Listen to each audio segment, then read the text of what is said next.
push back the new Japanese offensive in Burma. Before the summer monsoons break, 3 armies strike fast to stop the enemy. Refugees from Burma are moved away from the fighting front. In this sector, Brigadier General Frank Merrill's men, the Marauders, moved to cut off Jap supply lines in Nitkiina, chief enemy base in North Burma. They are shown here in Signal Corps pictures on their way to new scenes of battle as the ever-present beggars scramble for coins. There's tea and a Burma shave before they move on to a bivouac area and a brief rest in camp. Mail. Those letters from home that mean more than anyone knows. And a letter opener. Or maybe it isn't a letter opener. Decorations from General Merrill to some of his boys, the toughest fighting men in this man's army. The Japs said that Burma's mountains and jungles would be impassable for our troops. Merrill's Marauders are showing just how wrong they were.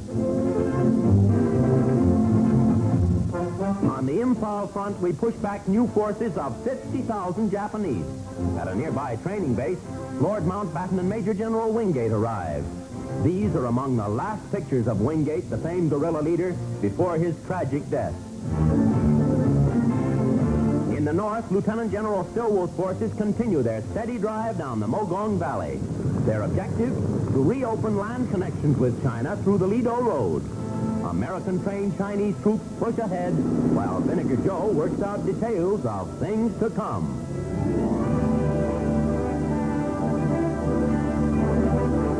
Then, jungle battle.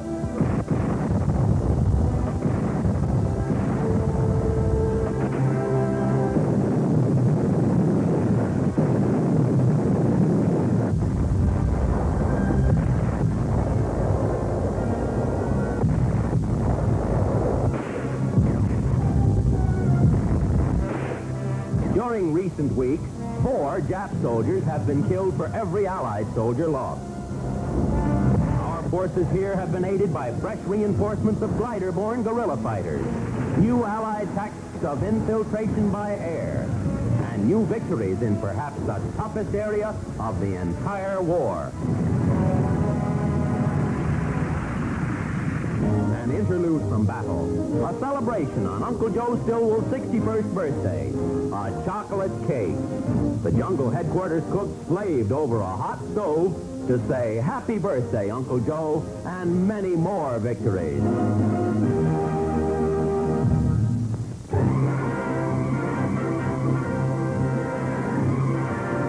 3 little strangers have come to live with Mrs. Fred Martini in her Bronx apartment. Their mother has refused to support her 10-week-old triplets. Why? Well, you see, she's a tigress named Jenny who didn't like the idea of having her cubs born in captivity. And Mr. Martini is Jenny's keeper at the Bronx Zoo. So it's cats in the kitchen, cubs in the parlor of the Martini household until the junior tigers are big enough to go on a meat diet. Then they'll go home to mother. Feeding time, the babies fight for their formula. Mama wears gloves because the little darlings have claws. She's an old hand at this, having once brought up a lion cub in her kitchen. These triplets weigh 15 pounds apiece, but grown up they'll weigh 350.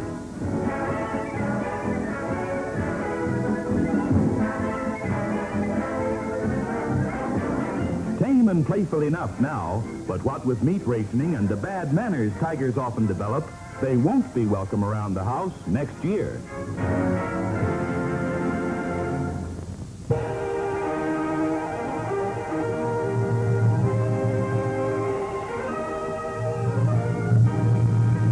London is jammed with soldiers as the world faces the burning question of the invasion.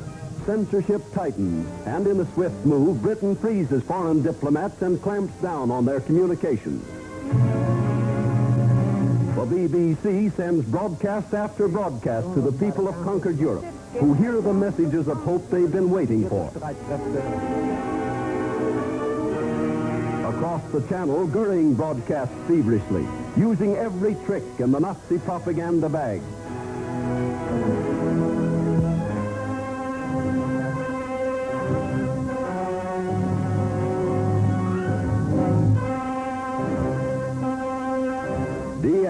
The daring reconnaissance raid by British and Canadians in 1942. These captured German films show coastal guns that have been increased many times in number since that date.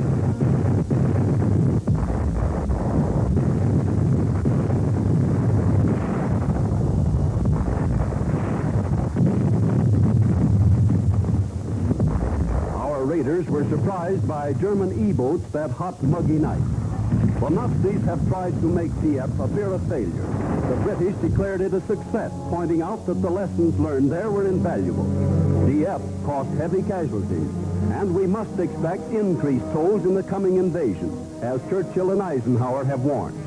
In August 1942, Dieppe was the story of too little and too late.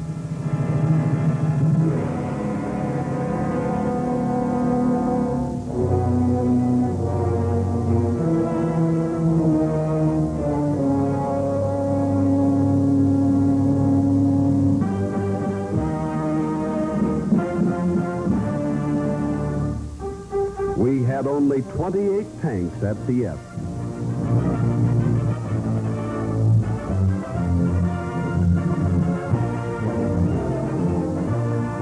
D-Day will see hundreds upon hundreds of tanks. Tanks that have proved themselves in Tunisia, Burma, Sicily. We had only 60 ships at Dieppe. Many of them never returned to England.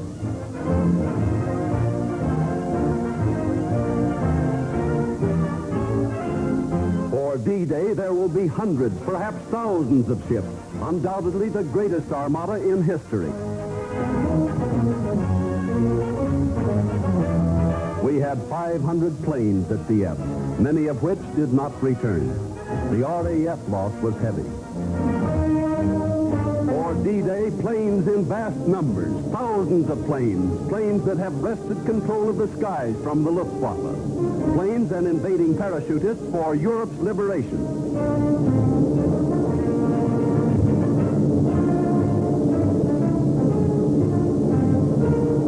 Some 6,000 men were at Dieppe, 170 dead, 633 wounded.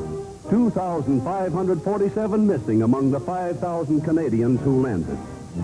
D-Day will see millions of men who have been trained relentlessly in the tactics of invasion.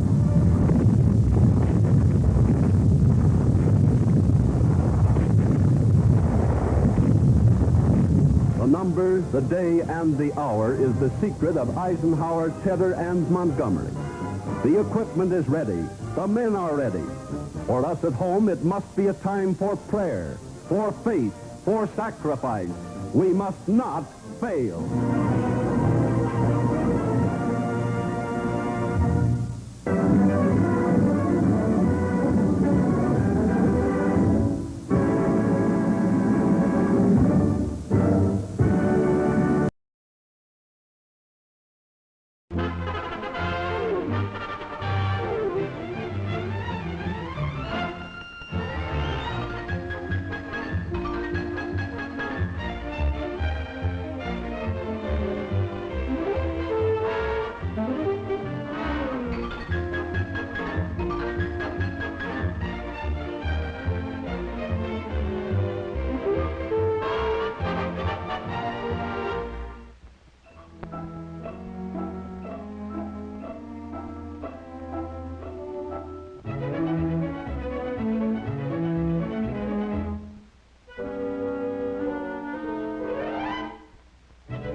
North and South America and all the ships at sea, flash.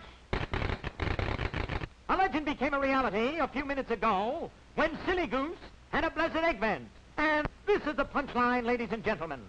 It was a 14-carat solid gold egg. Congratulations, Cilly.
Little Lulu, with freckles on your chin, always in and out of trouble, but mostly always in. Using Daddy's necktie for the tail of your kite. Using Mommy's lipstick for the letters you write. Though the clock says 7:30, it's really after 10. Looks like Lulu's been repairing it again. Though you're wild as any Zulu and you're just as hard to tame, little Lulu, I love you, Lulu, just the same, the same. Little Lulu, I love you, Lulu, just the same.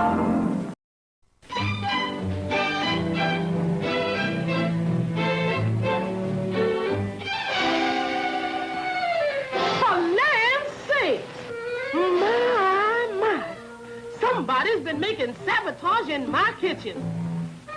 Them fingerprints looks mighty familiar. Just as I thought.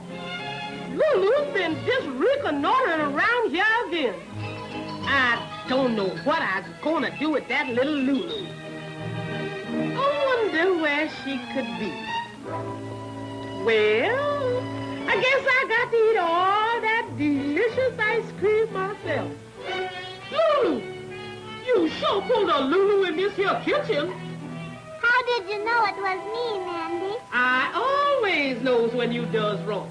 But how do you know? Oh, a little birdie done told me. That's it. A little birdie done told me.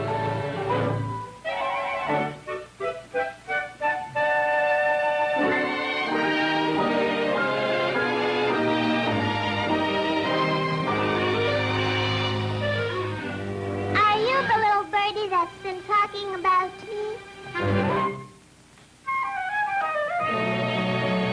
Beat it, small fry. I want to converse with your mother. Did you tell Mandy on me?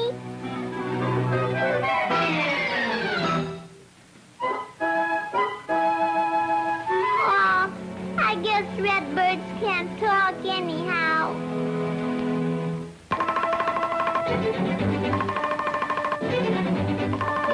Well, Mr. Woodpecker, have you been poking your nose into my affairs? Are you here again? Go on home to your mother. Well, Mr. Woodpecker, start talking.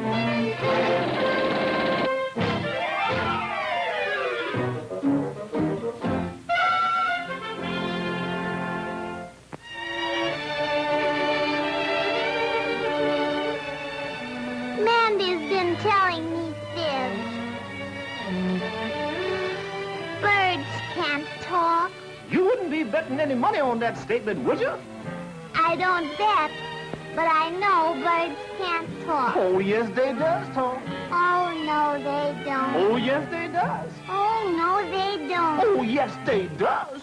Oh, so you can talk. Yowza! I was probably one of the few winged linguists in the world.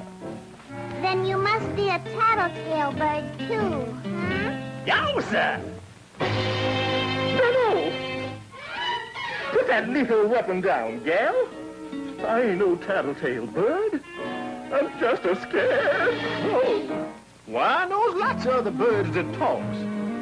Yeah? Well, name one. Well, he's about so big. Is he black? Yeah, that's it, black. No. What am I saying? He's big and blue. Blue as the sky.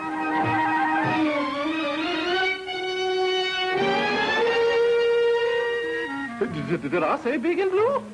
Well, cross that out and make it little and red. Little and red.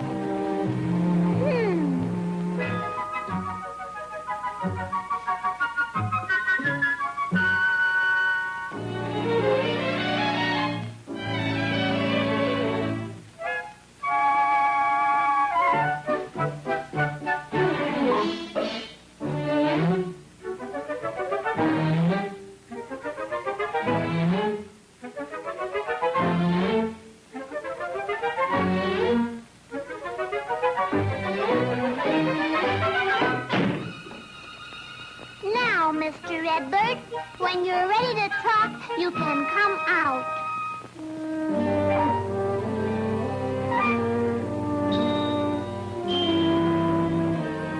Oh, you're just a baby bird. You're too young to talk.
Was white as snow. Hey, my soul!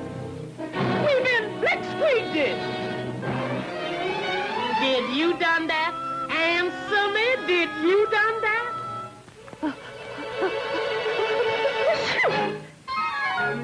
Well, a little birdie. You tell me, little birdie, did Lulu make all that mess? That does it. Just wait till your daddy hears what that little birdie done told me.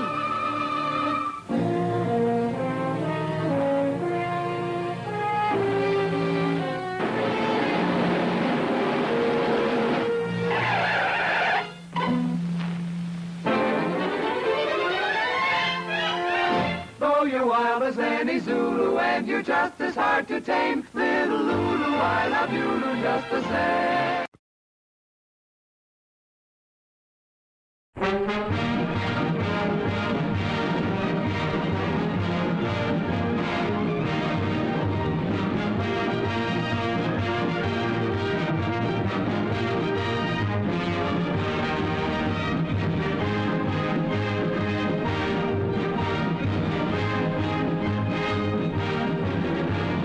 These are the men of the 2nd Marine Division.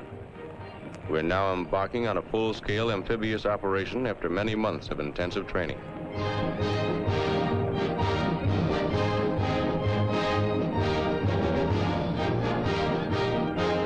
The transports are combat loaded. The ships of the Navy and Coast Guard form our convoy. Squadrons of carrier planes cover us in the sky. Several days from our destination, a destroyer brings us sealed orders.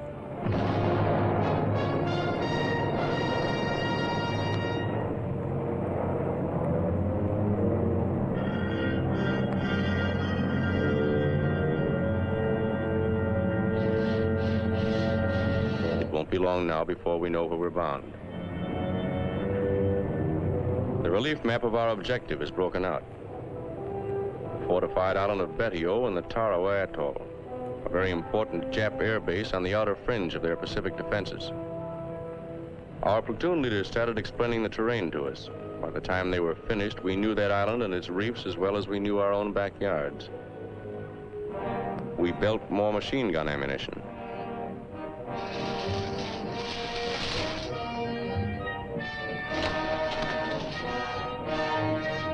Check and test fire all weapons.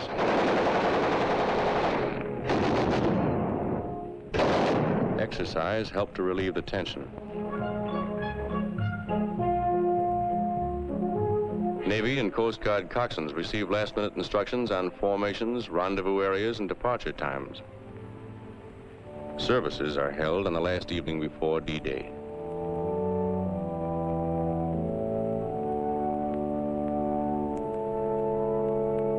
We liked listening to Father Kelly.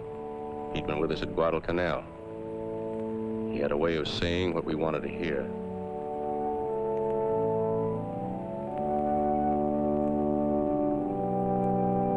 Many of these men were killed the following morning.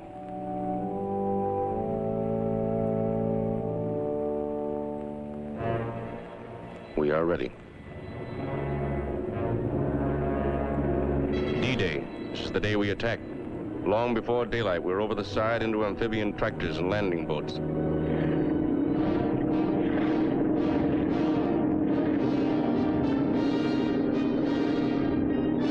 At daylight, our naval vessels open fire, and for 4 solid hours, they pound Tarawa with high explosives.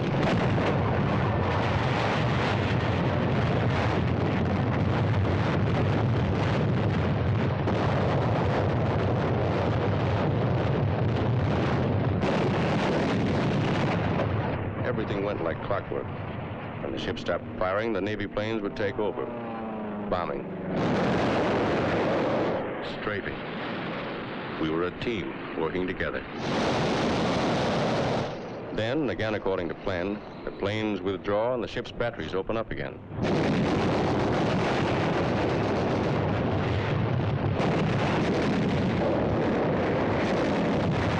Each hour, the hour we attack, is getting close. For 3 days before we moved in, over 4 million pounds of explosives had been dropped on the island. It didn't seem possible that anyone could live through that bombardment.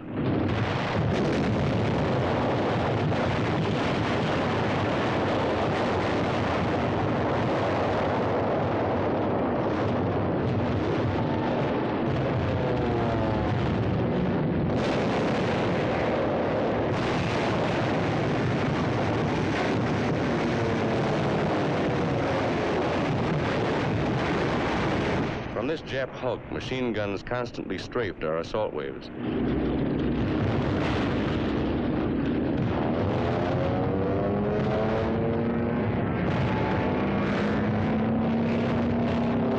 We bombed them out twice, but each time a new crew took over. One of our planes scores a direct hit. As we approach the island, we have the feeling that the show is just about over. There doesn't seem to be any organized resistance. However, we're taking no chances. Suddenly, we're met by heavy machine gun and mortar fire. It takes a heavy toll of our boats and men. It doesn't stop us.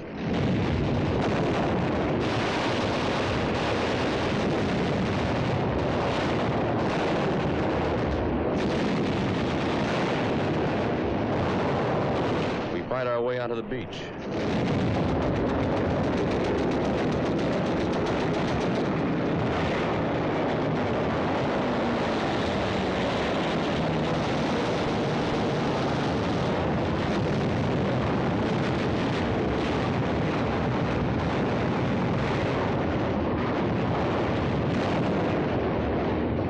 Our men wade ashore from wrecked amphibians.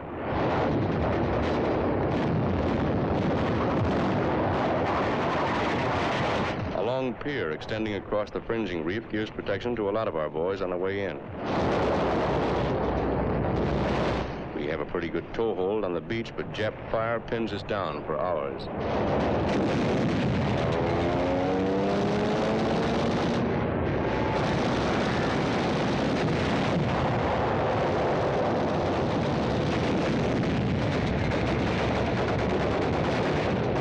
Casualties are pretty high, but as we found out later, blood plasma saves a lot of lives.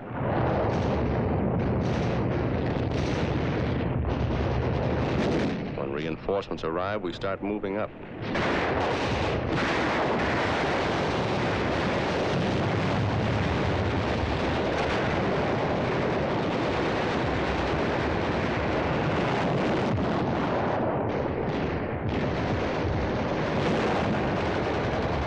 It isn't easy knocking those Japs out of their positions. They're hidden in trees, behind revetments, buried pillboxes, bomb-proofs, bunkers.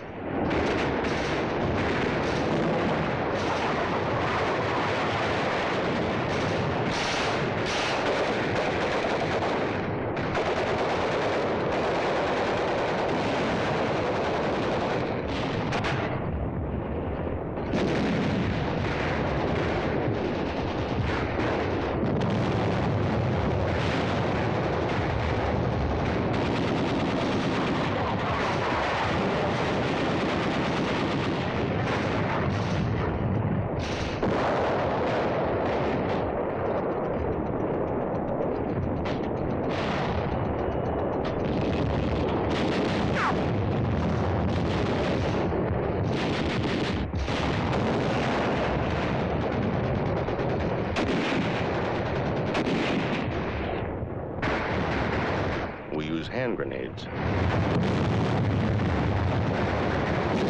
We use all the firepower we have to blast them out. Our rifle fire is deadly. So are the flamethrowers and the mortars. The enemy breaks from cover.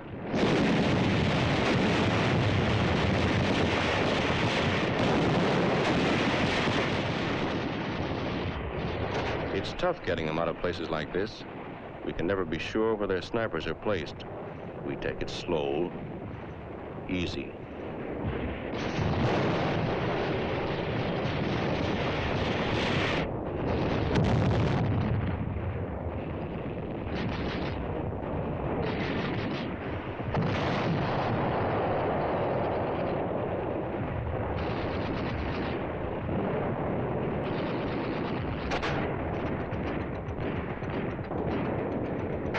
This bunker is giving us plenty of trouble. We have orders to clean it out.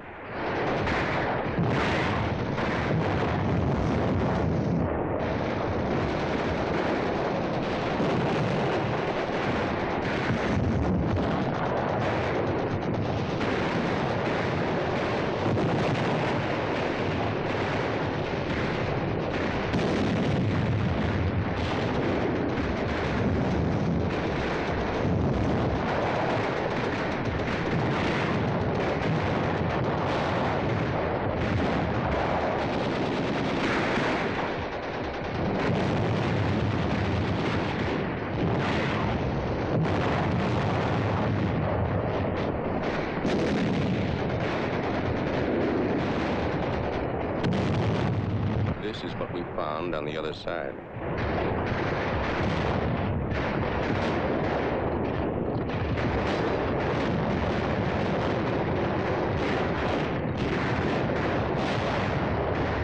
They're savage fighters. Their lives mean nothing to them.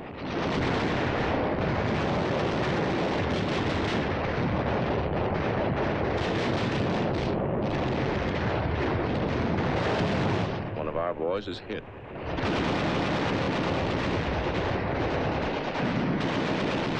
At night, the Japs would swim out to our wrecked amphibians and set up machine guns. They got a few of us before we got them. The commanding officer of the assault troops confers with his staff. One of our medium tanks remains in operation.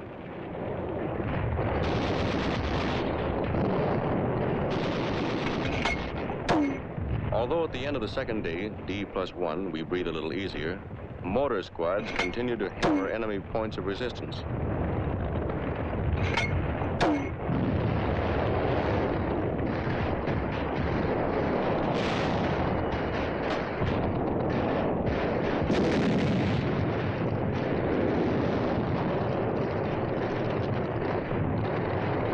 By this time, we know the Japs are licked.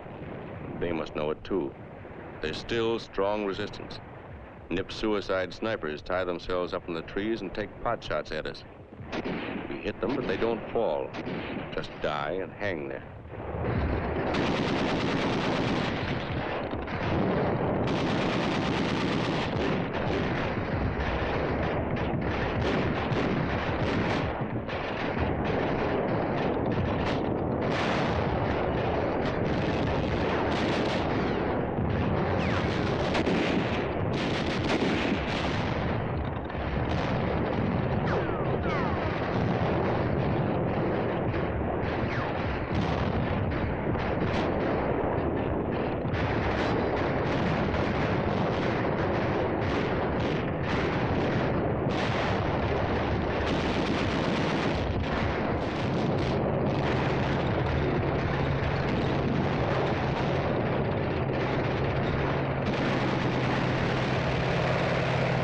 light tank moves up the airstrip.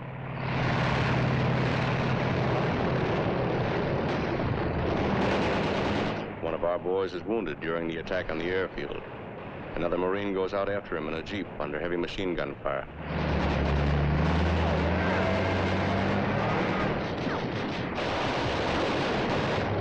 Back at the beach, there's constant activity. Amphibians tow in fresh supplies, food, ammunition, and guns.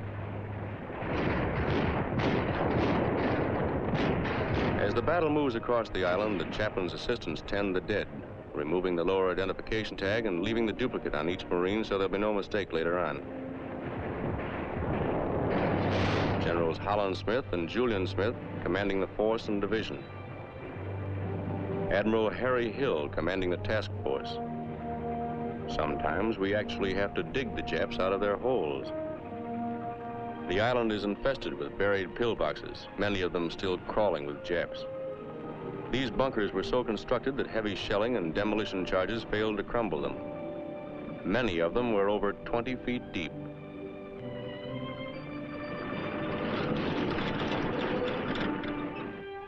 Our first prisoners.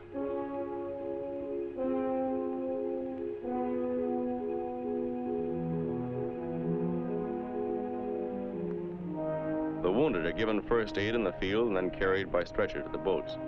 With them always are the Navy hospital corpsmen and Navy doctors and surgeons. At the transport, the steel litters are lifted from the barges and lowered into the hold. They're taken to the ship's hospital.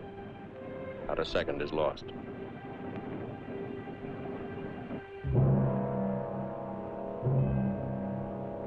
These are Marine dead. This is the price we have to pay for a war we didn't want. And before it's over, there'll be more dead on other battlefields.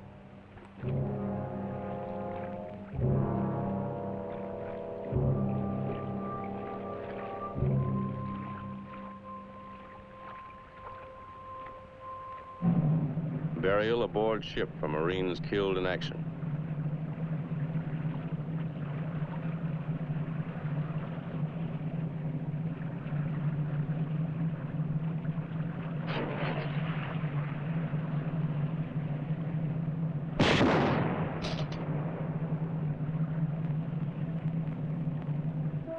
Just to make sure they're not concealing weapons, the prisoners are lined up and their clothes cut away.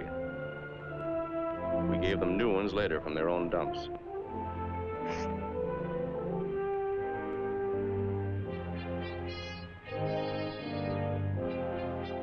The rest of the island's defending force is dead. None escaped. Tokyo once boasted that it would cost 100,000 of our men to take Tarawa. We lost less than 1,000.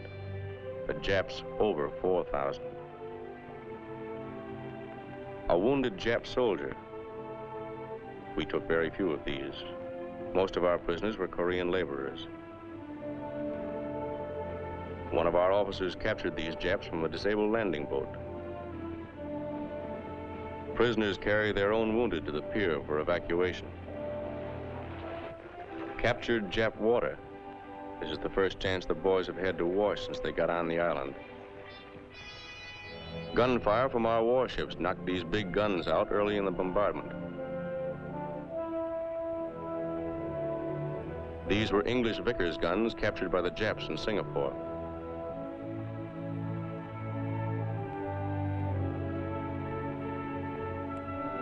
One of their many light tanks. This was the Jap command post, built of reinforced concrete several feet thick. That building was built to withstand plenty, and did. We finally took it with TNT and flamethrowers. The fighting was still going on at one end of the island when the Seabees landed with their heavy equipment. They set to work clearing the airstrip even while we were fighting for it.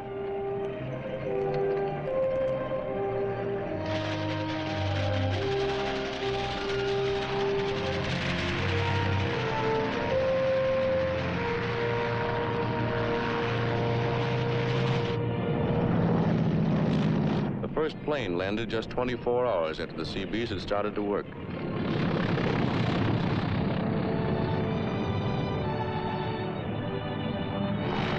The second one lands 1 minute later.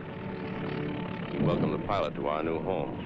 It was our first chance to thank those guys for the swell job they did for us before and during the attack. On D+4, our relief came in. Maybe you think we weren't glad to see them.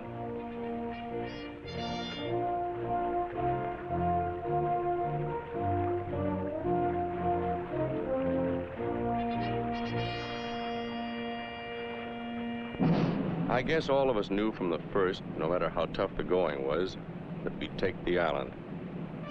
Just the same, the day the colors were run up on this palm tree and flew for the first time over Tarawa, we got a lump in our throats. We were mighty proud.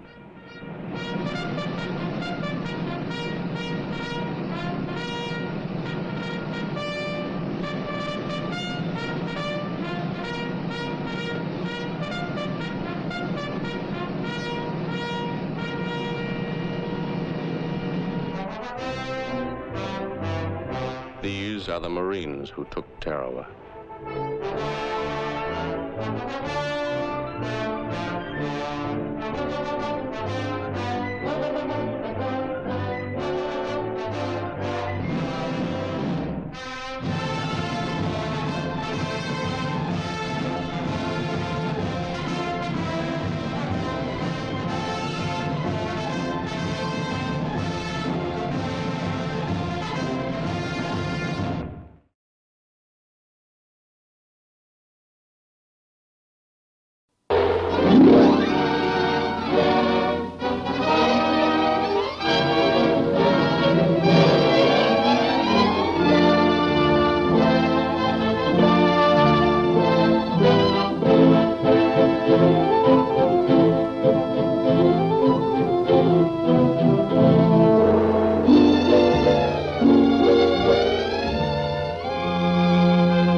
The traitor has lured the Davidson expedition into Bremer's trap in the catacombs of Zolos. The Phantom tries to rescue them. The Phantom's down there with the rest of them. How about letting me take a shot at him? Certainly not. Let them all find out there's another exit up here. Hurry up with that charge. I'm almost ready. Well, we'll get out of here and let Drake finish his work. And make it good. I'd like to see an ant crawl through here after the explosion. By the way, how did you find your way here? Byron showed us. He said you were in the catacombs waiting for us, so we came with him. That's a lie. I never saw him from the time he sneaked away until he came back with you now. Talking about me won't help you any. Put down that gun. I'm working for a man now who isn't going to give all the Zolas treasure to a university. Get back there, you. You're a fool as well as a traitor. I tricked you into coming here. I stopped you just long enough so you couldn't get out through that door. And now I'm leaving by a tunnel which I told you wasn't there. You're crazy, I tell you. The man you're working for will kill you as soon as he's finished using you. Yes? I'd rather take my chances with him than with you.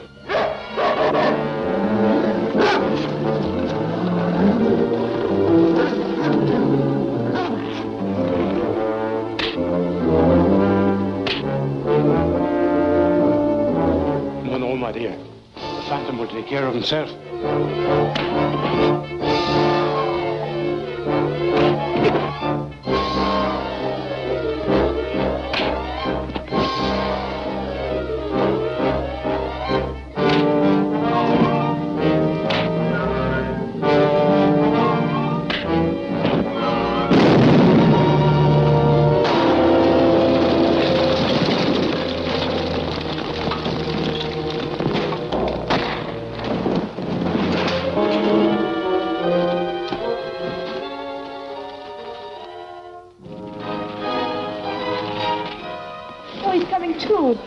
Take it easy now.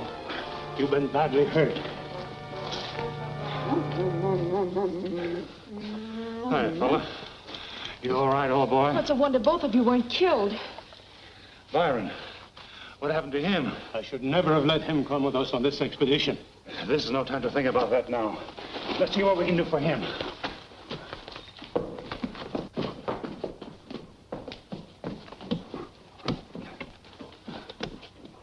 Completely blocked.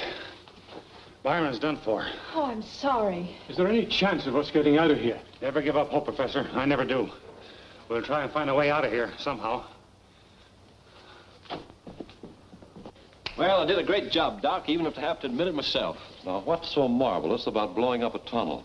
Well, that is what I mean. Besides sealing up Davidson and the girl, I knocked off Byron and the Phantom. Are you sure, or have you caught the disease called no more phantoms? Oh, stop your clowning, Doc. Why, I saw those two guys buried under tons of rock and dirt they'll never dig themselves out of. Oh, it's fine, Drake. I'd almost begun to believe that bunk myself about the Phantom being immortal. What's our next move, Doc? Well, we have to finish that airfield. But to do that, we need native labor. Well, the Phantoms fix it so the natives won't work for us. That's right. But the new Phantom's going to change things. The new Phantom? Well, I had this specially made for the occasion. See, I want the natives to be happy with their Phantom, but this time he's going to be my man. The Phantom's dead. Long live the Phantom. Go ahead, try it on, Chris. Nice thinking, Doc.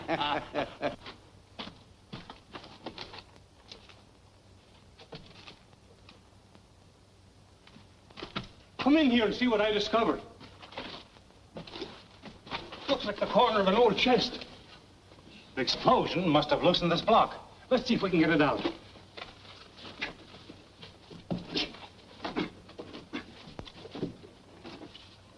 The treasure chest. Just our luck to find it and then not be able to get out of here with it.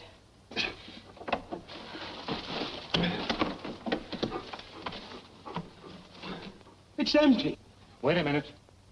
The mark of the Phantom. One of my forefathers must have removed whatever treasure there was and left our seal as a receipt. But why a receipt? The law permits those who find a treasure to keep it. Yes, I know that. But I'm beginning to suspect that the Tonga treasure which has been put into my custody originally came from here. That sounds reasonable. Maybe I can substantiate your theory when you show your treasure to me. By the way, to whom does the treasure belong? You or the natives? My father turned it over to me with the understanding, however, that I use it only to help the natives. Speaking of the natives, I wish they were here to help us now. Yes, so do I. Well, how do I look? You're his twin. Here, try this on. Hey, what about the Phantom's trademark? What do you mean? The ring, stupid. Here you are. Catch. Doc, you've done a wonderful job duplicating the outfit, but Chris's voice doesn't sound any more like the Phantom's, and a wolf sounds like a canary bird. It's all right. I anticipated that difficulty. Rocca and Drake, I'm holding you responsible for Davidson and his niece. Feed them, but don't leave them out of the catacombs. Long, you and Martian come with Chris and me, and don't let yourselves be seen.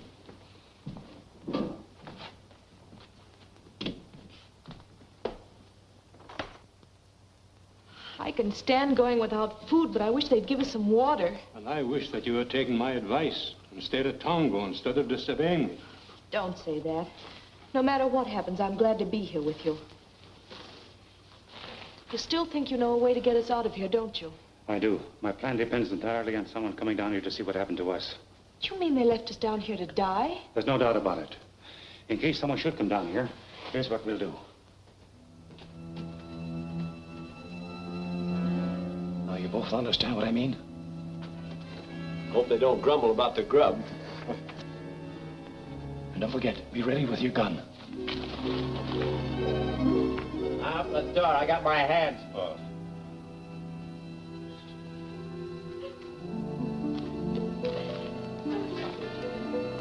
Well, if we'd have known the Phantom was keeping you company, we'd have come sooner. He's dead. You don't have to tell me. I'm the one that killed him. Then at least be decent enough to take the body out of here. Yes. Get him out of here. I'll carry him if somebody will help me sling him up.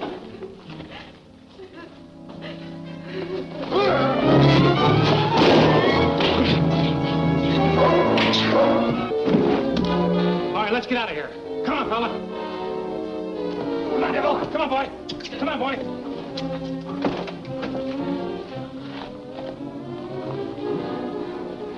How bad you hurt?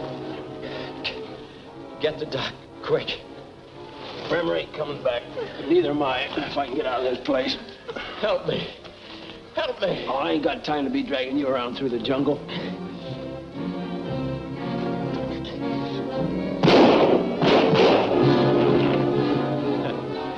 You ain't gone through no jungle. Phantom, he come. Welcome, Dr. Bremer. Welcome back, Master. Phantom not well, Moku. Throat very bad. I talk for him, you understand? What happened, Phantom? I was flying from Saipan in Thunderbird. My plane caught on fire and crashed in the jungle. The Phantom came there and saved me. Master, very brave man. He is indeed, Moku. To rescue me, he had to breathe flames, which burned his throat. You fix him with white man medicine? Oh, yes. He'll be all right in a few days. But his voice might not sound quite the same at first. Moko, very happy Phantom to meet you again. Where is Devil and 3 friends? Oh, he's with the professor and the others back at Zolas. We wait here for them? No, we start back for Tonga tonight. We get many warriors to help them with big diggings. Can do easy. Suba call all tribes. Get plenty strong men. We go pretty quick. It's fine, Moku. Ciao, mahal. Come on. Pick up.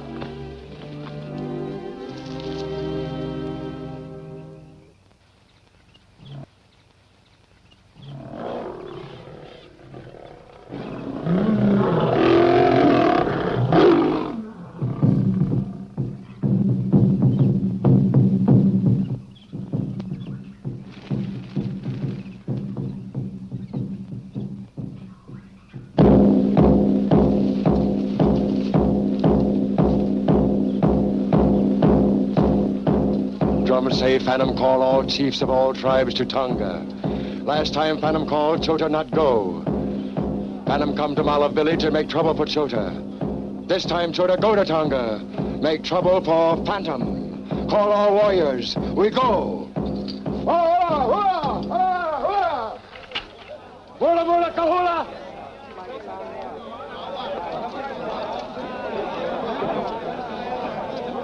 Come, follow Choto.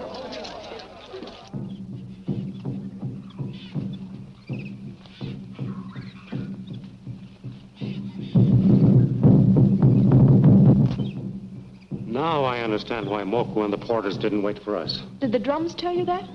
They say the Phantom is calling the chiefs of all tribes to Tonga for a council. How could that be possible? Very simple. Someone is convinced I'm dead and has taken my place. But who could that be? I'm certain it's the man who's behind all our troubles. Well, then you must get to Tonga at once and assert your right. Come, let's hurry.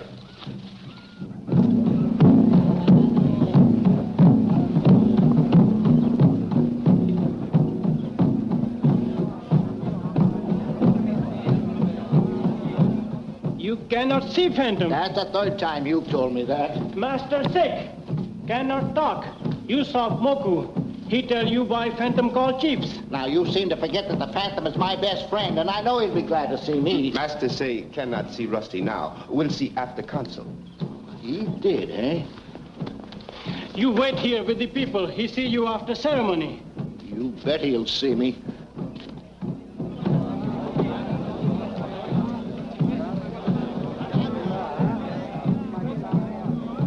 Well, I hope Bremer and Chris get away with this.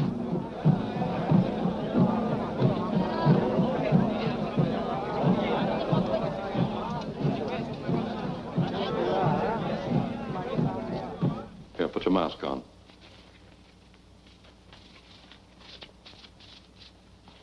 Well, you certainly look authentic. Might as well get used to this. You're the Phantom from now on. Master, the chief's very anxious for you to appear. All right, Suba, I won't keep him any longer. Well, thanks a lot for everything. All right, Phantom, do your stuff. I'll be watching you.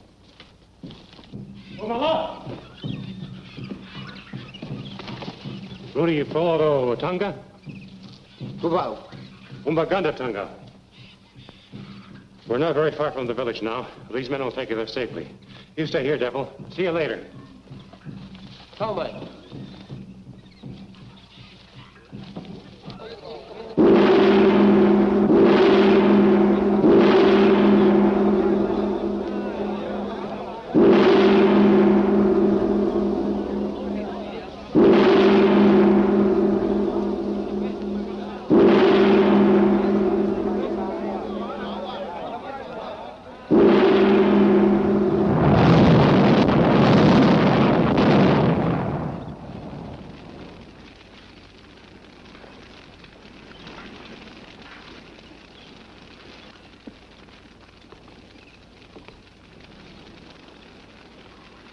Chiefs of all the tribes, Suba has told you why the Phantom cannot speak to you today. Your leader's voice is in a state of temporary collapse.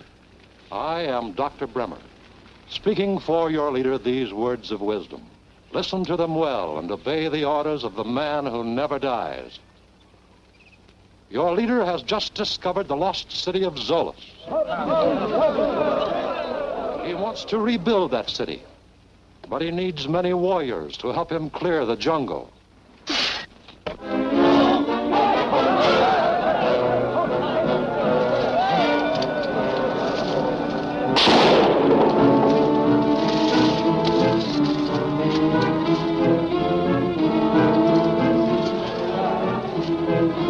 Hey, this is where we came in. Yeah, and this is where we're getting out. I don't think so. Come on, Reach.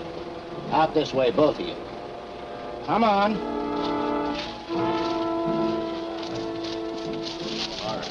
All right, come on. Come on, get on your feet.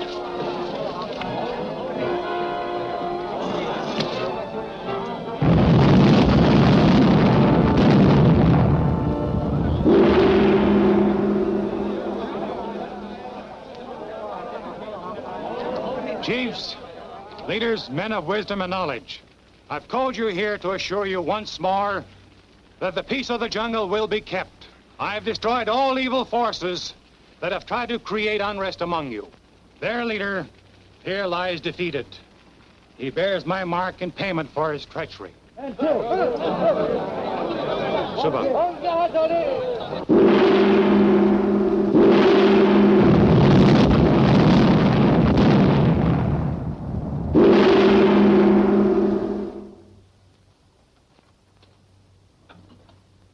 I want you to remember me always by this token from the Phantom's treasure.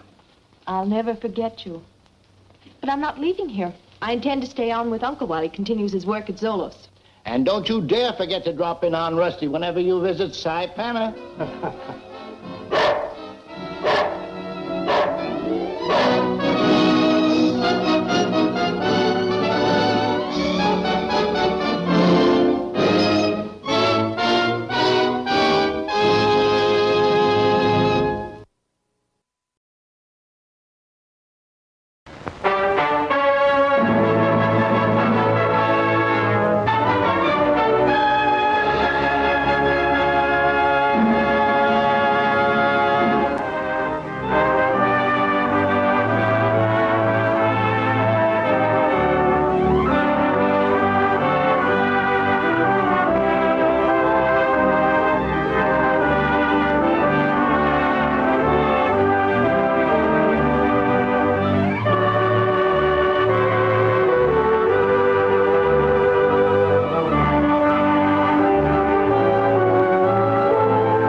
Hey, it's about time you showed up. You stay outside and keep your eyes open. I'm going in alone. Pick you up. Well, come and see you some more.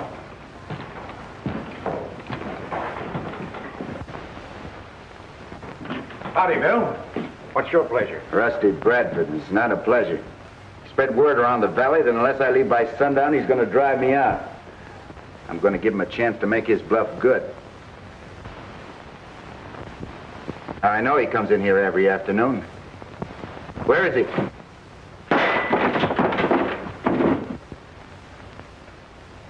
Now, I'm warning all of you. Who's doing the shooting? Billy Carson, and he's mighty anxious to meet you. But if I were you, Bradford, I wouldn't meet him except on your own ground. Why, he's the fastest gun hand I've ever seen. He's all primed for you. From what Barlow said, I didn't think he'd stay to face me. I'm getting out of here. Well, I don't blame you, but how's Barlow going to take it? He'll understand. The next time I shoot... Wallace was standing by that door. Where is he?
You've said that the valley wasn't big enough for the two of us. Well, you're right. It isn't. What are you going to do? Kill me without giving me a chance? If you had the drop on me, would you give me a chance? Sure I would. I did. I gave you till sundown to leave the valley. I thought you'd run like the others. And if I had, you'd have been disappointed. In what way? In order to collect from Barlow and Taylor, you had to kill me. You were in their way. They hired me to remove you. It'd have been a straight shooting game. Nothing crooked. Gunmen like you never give anybody an even break. But I'm going to give you one, Bradford. How? Back up. I'm going to give you the worst beating you ever had. Then I'm going to run you out of the valley.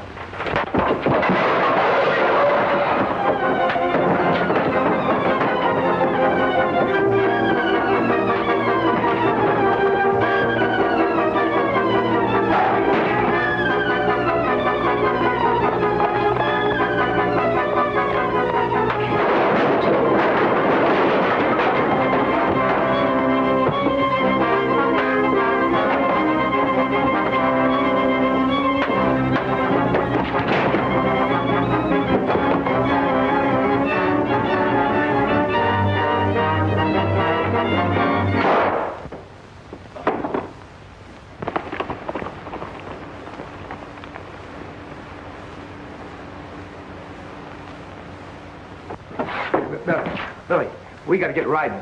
Barlow and his killers are headed here. Bradford, is he dead? Yeah. I gave him an even break, but he had a gun hidden on him. That ought to clear me of any charges. It will if we get out of here before Barlow and his men show up. Now, we got to hurry. Come on.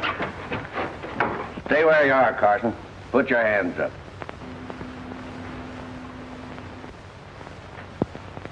You're just in time, Barlow. Take your friend back to town. So you killed Bradford, huh? Yeah. I was lucky enough to do it. Why? Well, if you think being hung is lucky, you are. And I've got a rope you can stretch.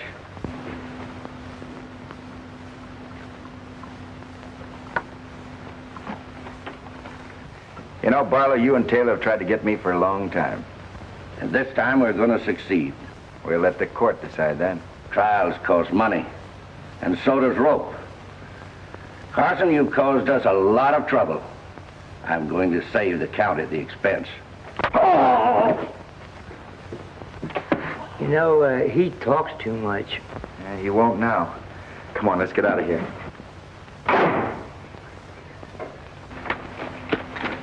Hey, there's Barrow's men. Shall we stay here and fight them? No, we'd only be looking for trouble. Come on.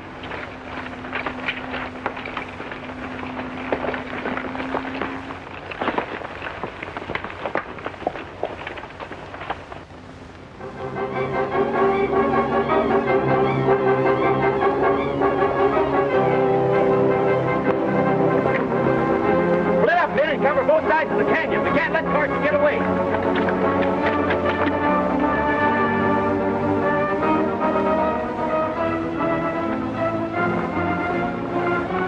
What happened to you? I had Carson cornered, but the window came down and knocked me cold. Bradford's in there dead.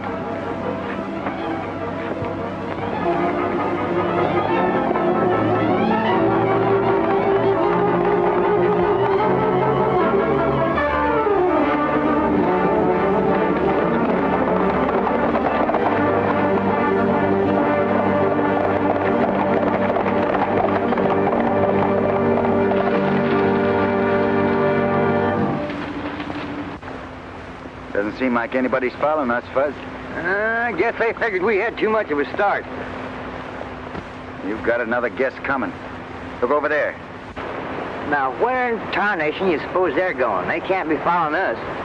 Looks like about a half of them. They're heading towards the eastern end of the valley. Where do you suppose the rest of them are? Could be covering the other entrance. What for? Make sure I didn't get out of here. You know, by keeping us on the run, Barlow's crowd's going to have things pretty much their own way. Yeah, well, I'm not going to be kept on the run. The doctor told me that running was bad for my constitution, too. Say, Fuzz. Yeah? Did Barlow get a good look at you before you conked him on the head? See me? Yeah. I should say not. He never even knew what hit him. That's good. That'll keep you in the clear. Yeah, but I don't want to be in the clear. I'm a fighting man from way back, and I'm sticking right with you. You don't want to go to jail, do you? Jail? Yeah. If Barlow and Taylor were strong enough to take over this valley, they wouldn't have had to hire Bradford to try to kill me. Well, the way things turned out, they can turn their gunslingers loose on me now and claim they're upholding the law. I'll fix that. I'll turn myself in. That's right. We know that Judge Ryan's on the level. Well, if he wasn't, Mark Clark wouldn't be marrying him. Now, Fuzz, I'm going on into town alone. You've got other things to do. What, for example? Well, you can go to the Circle C and tell Ma and Pat what happened. Then you can stake out that gold claim of ours and register it, you understand? Right. Come on.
Oh, no, you don't.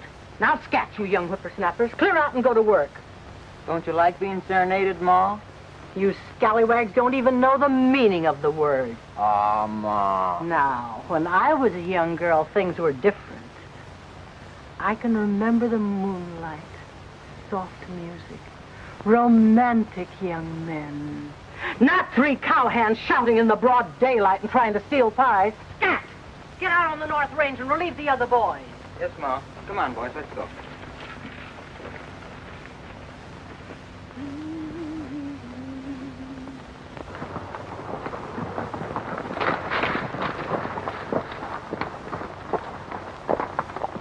Now, you fellas do as I told you.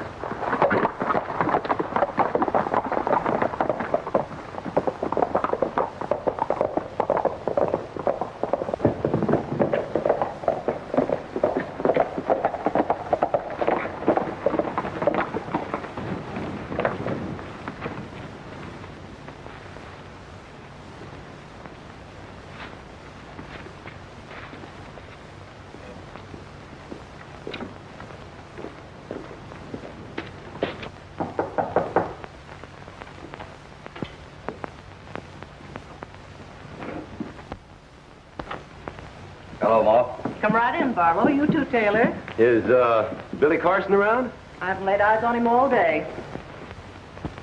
Oh, I thought it might be Billy. Seems like we're both looking for him, Pat. He promised to drop in for dinner. Well, I'm afraid you're going to be disappointed. Usually Billy doesn't disappoint his friends. Well, from now on, he's going to have very few friends to disappoint in Wolf Valley. Hey, what are you up to, Taylor? That food sure smells good in there, Ma. The boys have the same kind of food in the shack. If you're hungry, they'll feed you when they get in. Well, that's right nice of you. What's this about, Billy? I'm really anxious to get a hold of him, Ma. Why? He murdered Rusty Bradford a little while ago. Fiddlesticks. Billy Carson never murdered anybody. Has the sheriff been notified? Oh, that would take too much time and give Carson a chance to get away. But we have our men scouring the valley. Kind of taking things into your own hands, aren't you? No, just enforcing the law. Ma, something must be wrong. Billy wouldn't... Careful. There's no need to fret. Barlow'll see that Billy gets a fair trial. You're right. You can depend on us. I'm sure I can. I'd ask you to eat with us, but I know you're in a hurry to get away. Well, thanks a lot, Ma. Some other time. Oh, yes.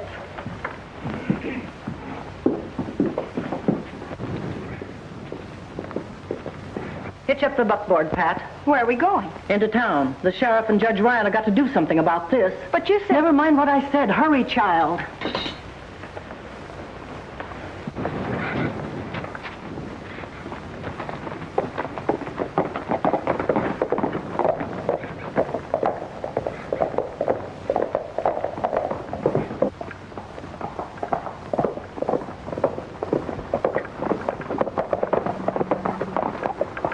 Don't let anybody out of here. What if somebody tries to get in? Let anybody through but Carson. If he shows up, shoot him down. Right.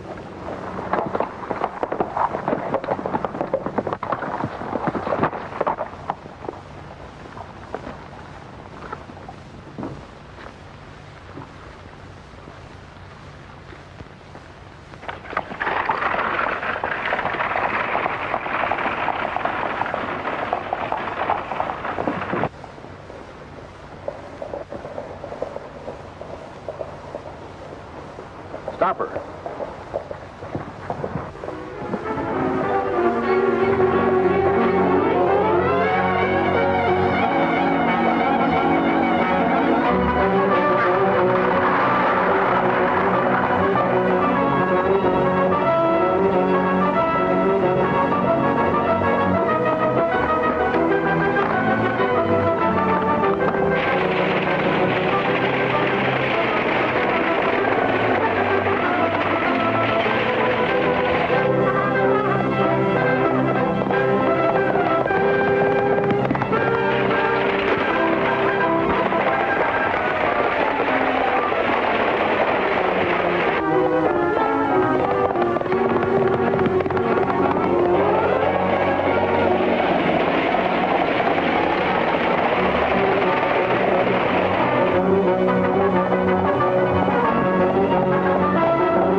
horses.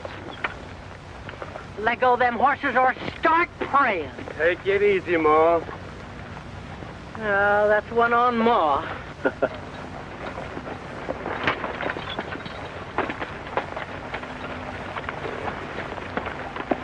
What are you doing with that gun? Now, don't get excited, Ma.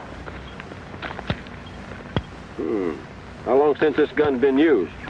I ain't had no occasion to use it for years till now. Well, next time you feel rambunctious, you better make sure the shells ain't been fired. Now turn that rig around and head for the ranch. No man can tell me where to go or what I can do. Orders are no one leaves the Circle C. Who gave those orders? Barlow and Taylor. They're running things in the valley from now on. Why, those... Better do what he says. Right now I can't do nothing, but I'm warning you. The maverick ain't living that can corral me on my own spread.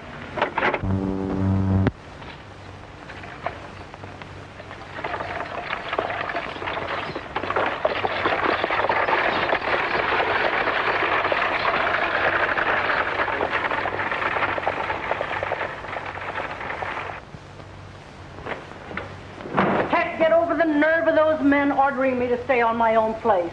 Why, when your father was alive, he never even told me to do that. For over a year now, Barlow and Taylor pull the wool over my eyes with their slick ways and oily talk. You're not the only one they fooled, Ma, so don't feel too badly. I've been stupid, child. Awfully stupid. Billy was the only one who realized what was happening. When they took over the general store, he tried to warn us, but we wouldn't listen. Now they think they're running Wolf Valley. Well, maybe they are. But they ain't running the Circle C. They'll find out what it means to tangle with a rip-snorting, gun-toting gal. When I get through with them, they'll find out that I know how to handle mangy coyotes. Getting mad isn't going to stop them. And we've got to help Billy.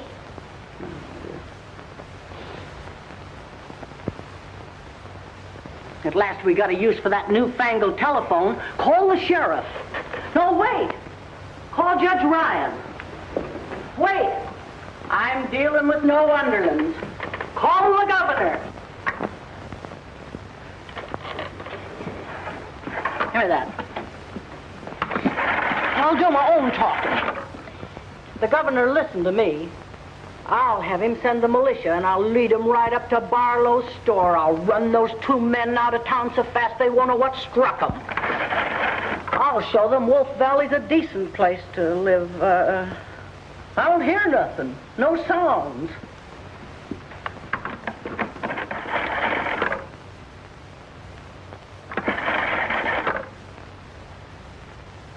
Telephone's dead.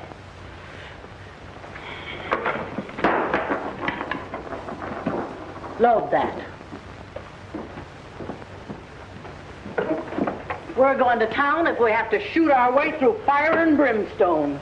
I'll have no empty gun this time. And next man gets in my way is going to stop lead. But we can't fight Barlow and the others. Who said we can't? I fought redskins and outlaws clear across this country. You load that gun.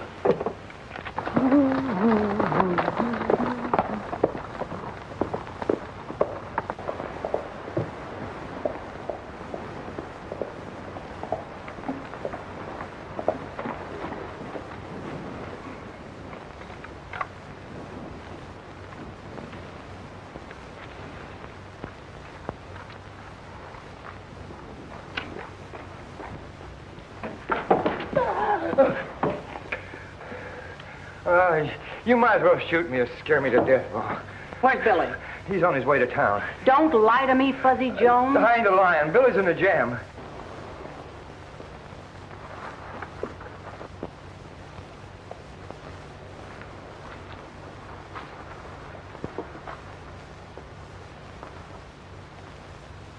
He's gone in to give himself up so there won't be a murder charge against him.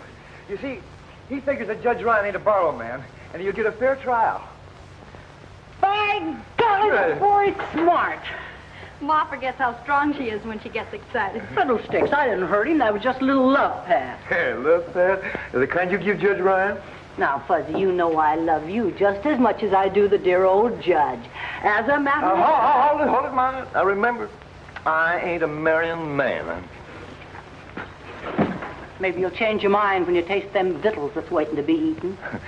May I have my doots? Oh.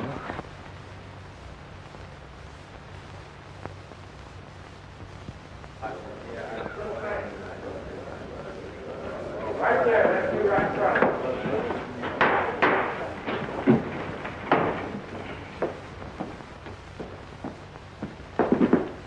Now, buckle for me.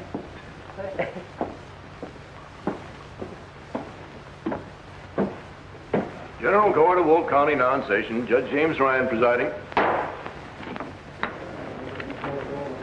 Now, before we go into the matter of the state against William Carson, there's a couple of things that I want to talk about.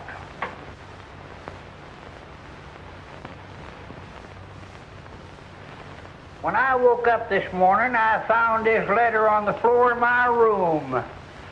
It was snuck under my door during the night.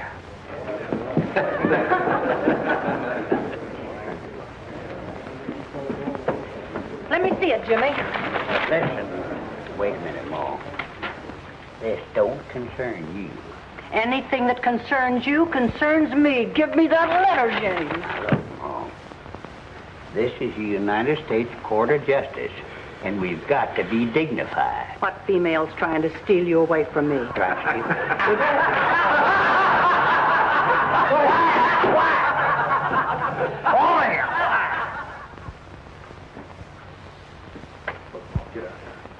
Now, look, Ma, will you please go on? Get out. You're bothering me. The letter, Judge. What's it about? Oh, that's right, the letter. Yeah, the letter. Some dirty, low-down polecat threatened my life if I didn't convict Billy Carson. But they didn't have nerve enough to sign it. Fuzzy Jones, come up here.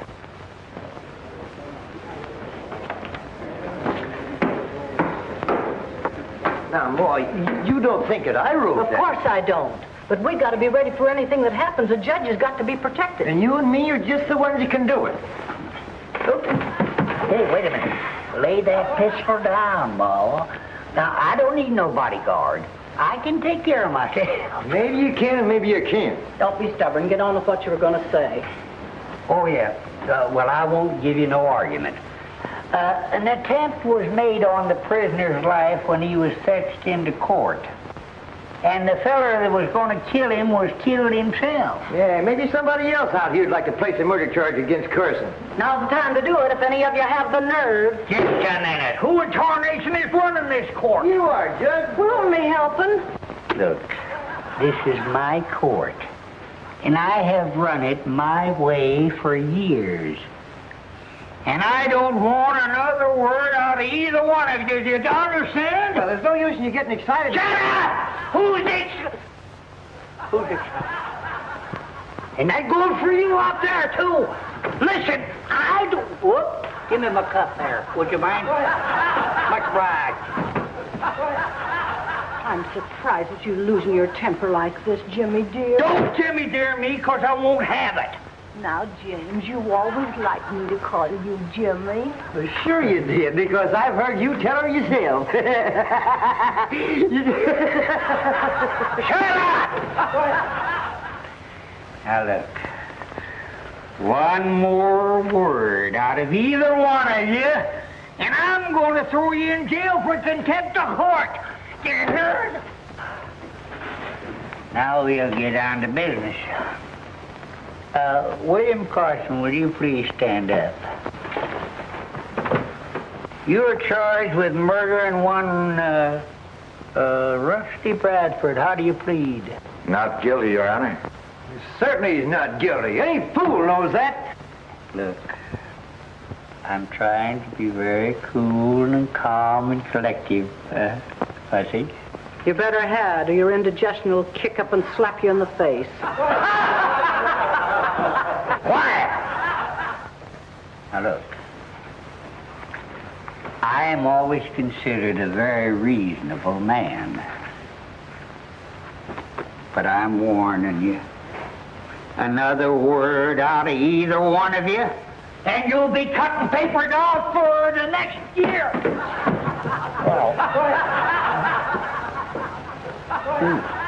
Where was we? I pleaded not guilty, Your Honor. Oh, there you are. Oh, that's right. Yeah, thanks. Just sit down there. All right, now we'll hear from complainant. That's you, Barlow. Come on, get up here.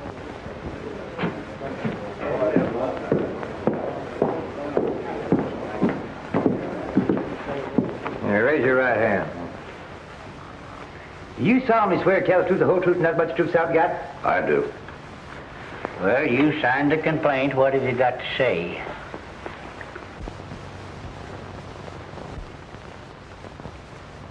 Billy Carson here murdered Rusty Bradford. Were you present when the shooting took place? No, I wasn't. Then how do you know so much about it? Yeah, how do you know? Just a minute, both of you. Now, I told you two what was going to happen. I'm acting as Billy's lawyer. Me too. So answer the question, if you can. Your Honor, Bradford told me that Carson was gunning for him. Well, I heard it the other way around. Did anybody else hear him say that? Well, I don't know. Uh-huh. Well, without substantiation, I cannot accept your testimony as evidence. Your Honor, Yes? there must be several people in this room that heard Rusty Bradford threaten to kill Billy on sight. We'll soon find out.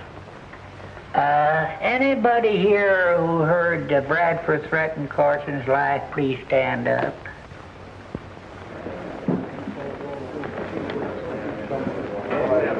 Make sure you remember every one of them. Seems to be a lot of folks disagree with you, Barlow. Are there any more witnesses? Huh? That'll be all, Barlow. That's all. Prisoner, please stand and face the bar, please. In view of the peculiar circumstances of this case and the lack of evidence, the murder charge against William Carson is dismissed. Yahoo!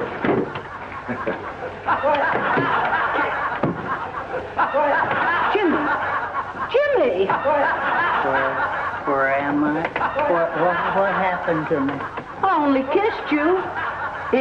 You what?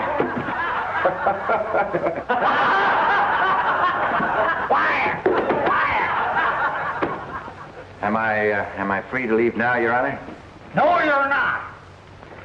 I'm going to sentence you to 30 days in jail for disturbing the peace.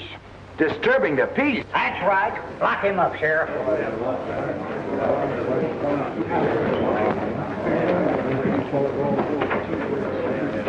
All right, court's adjourned. Hey! You can't do that to Billy. Oh, no? No. Well, I can do more than that. I can toss you in there with him. James, what is the meaning of this? Oh, that's the only thing I could do. Why, to save your own life? To save Billy. Now, look, he'll be safe for 30 days, and then things may quiet down. It's pretty tough on Billy, though. Fiddlesticks. James, darling, you're a smarter man than I thought. I'm proud of you. Are you? Somehow I don't figure things are going to figure out the way they're figured. Oh, don't be a killjoy. Well, come on, let's get out of here, Ma.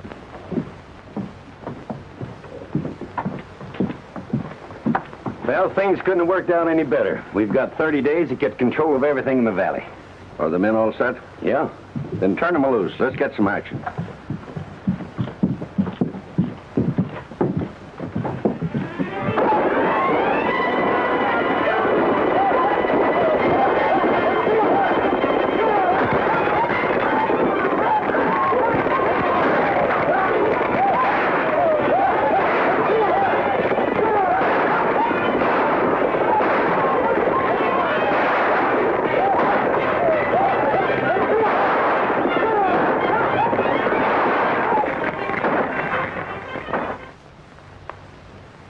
Well, it's all right, Sheriff. Come on in.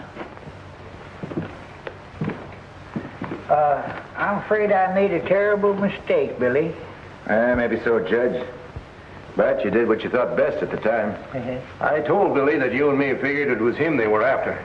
No, they've planned this trouble for a long time. Bound to come to a head sooner or later. Well, is there anything you can do about it? I can try. We'll back any play you make by making you a deputy sheriff. Okay, Sheriff, I'll get a hold of Fuzzy and start the ball rolling. Well, I'll keep it quiet as long as I can that you're out of jail. Good, that'll help. Yeah. Oh, say, Judge. Mind if I have my gun? Oh, yeah, that's right. You may need that. I might need it. Thank you very much, sir. Goodbye.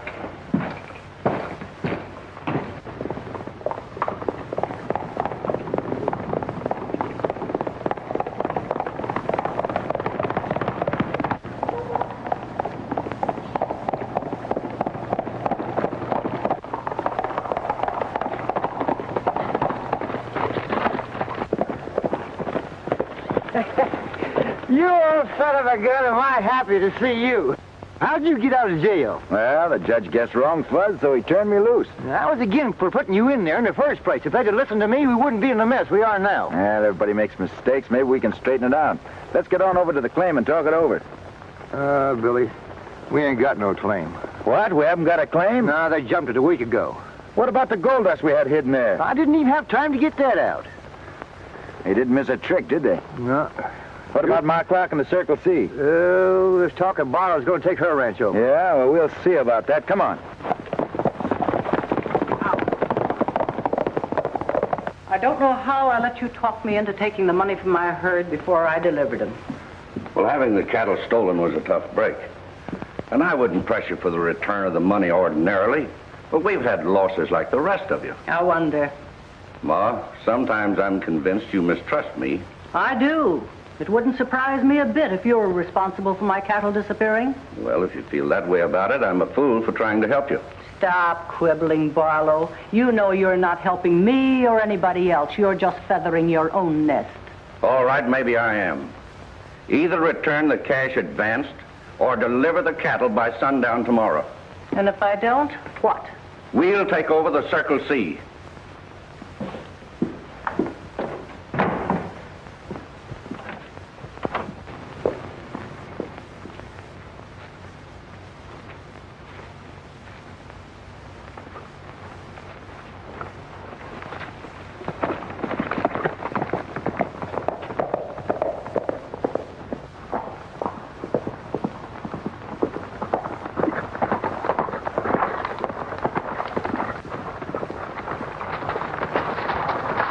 Looks like we just missed Barlow. Maybe it's just as well.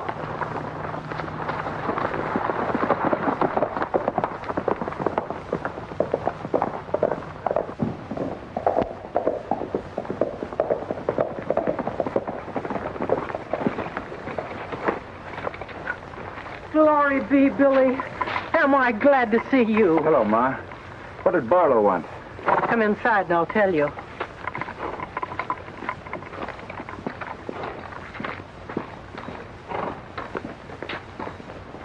And the thing that makes me mad is he knows I'd pay him if I had the money. He's going to talk himself into his grave yet. Say, Ma, can I borrow a couple of your men?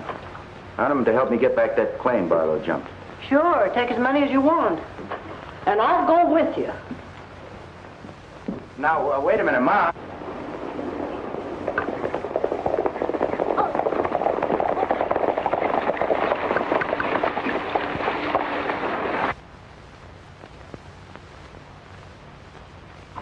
We'll hit them from all sides at once. Try to keep them from getting into the shack. Well, give us time to surround them, then fire. And we'll all let loose. All right. Now, Ma, you stay here. You keep out of it. You understand? Oh, all right.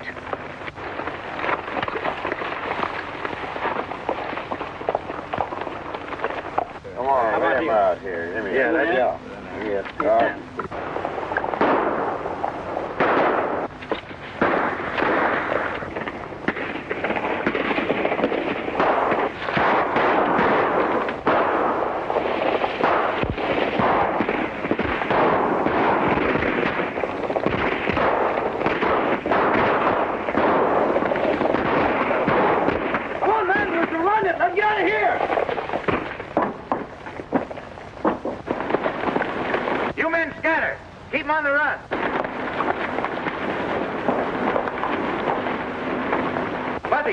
See if that gold dust is still where you hit it.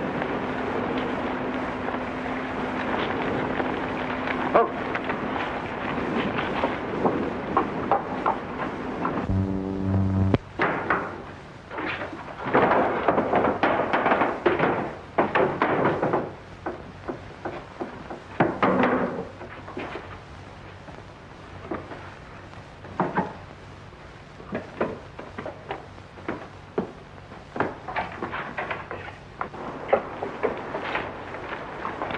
Here you are. Not a bit of it missing. Good. Now, Ma, you take this in the bottle at the store tomorrow at noon. I'm not letting you throw good money after bad. You let me worry about that. Now, get a receipt for payment in full and be sure he doesn't put anything over on you. And leave quickly.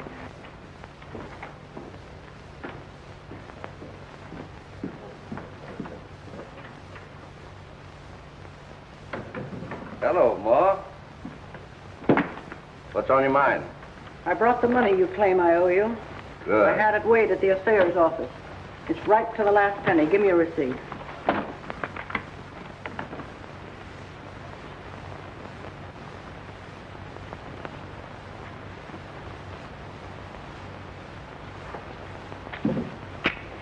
Well, Ma, I hope you understand I understand more than you think I do.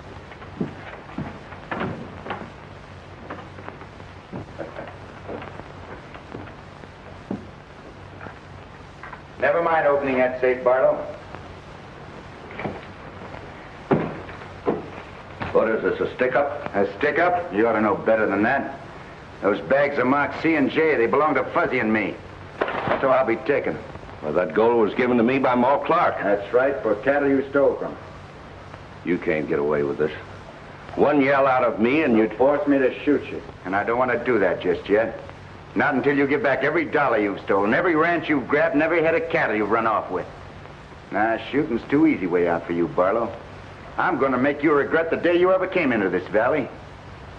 You've been plenty clever. The law can't catch up to you. Maybe things are going to be different now. Think it over, Barlow.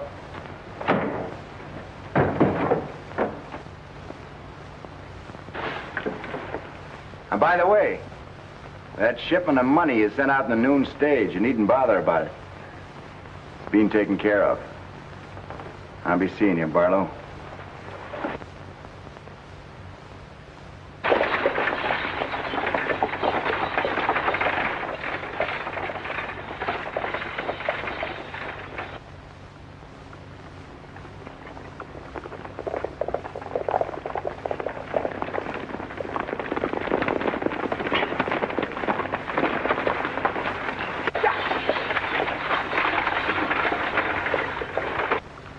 Now remember, boys, we ain't got no quarrel with the stage line. Come on.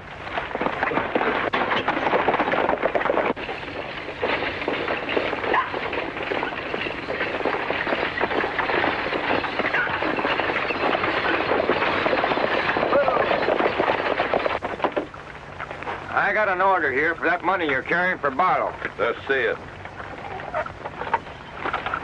Now, you satisfied? Well, guess I am. Well, give me the money. Now, spank your ponies out of here. Get it.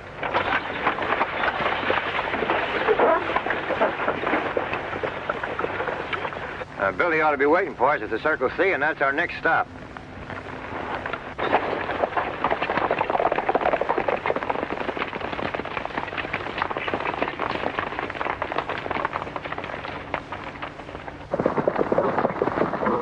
You boys wait out here.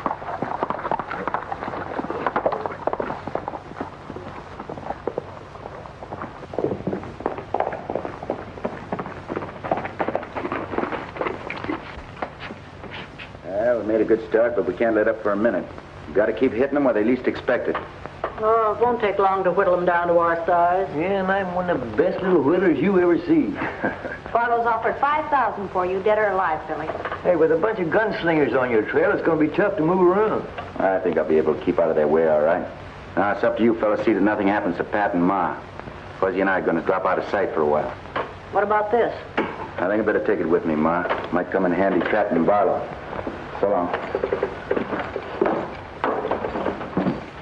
Well, where do we go from here? Over to Ricardo's house.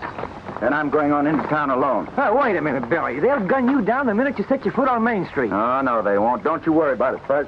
Well, then what am I supposed to do? Nothing? You're going to be plain Fuzzy Jones and plenty busy.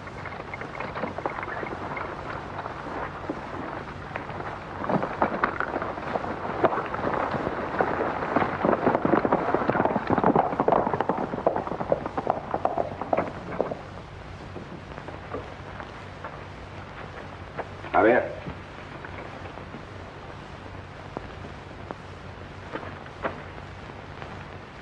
Inacharo, senor. Te parece puro mexicano. I will tell you with all my truth. You look like my big brother, Jose. Gracias, senor. I hope this works. Oh, I am sure it will work. But you know, you cannot sell stolen cattle in my country. We know that. The fellas I'm going out to get don't. Oh, but you be careful, senor. Don't you worry nothing, senor. I will be all right. Unless somebody gives me the 2 times doubles, eh?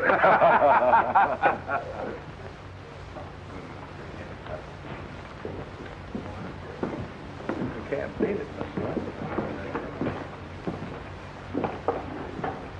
Buenos dias, senor. You back here again? Si, I'm back again. I would still like to see Senor Barlow. He ain't here. Senor Taylor will do. He ain't here either. That's too bad. You know, I've come from a long way to see him. Well, one of them will be back here sometime. Stick around. Stick around? Stick around, senor. What that means, stick around? Wait. Wait. Si, senor, I will wait. Gracias.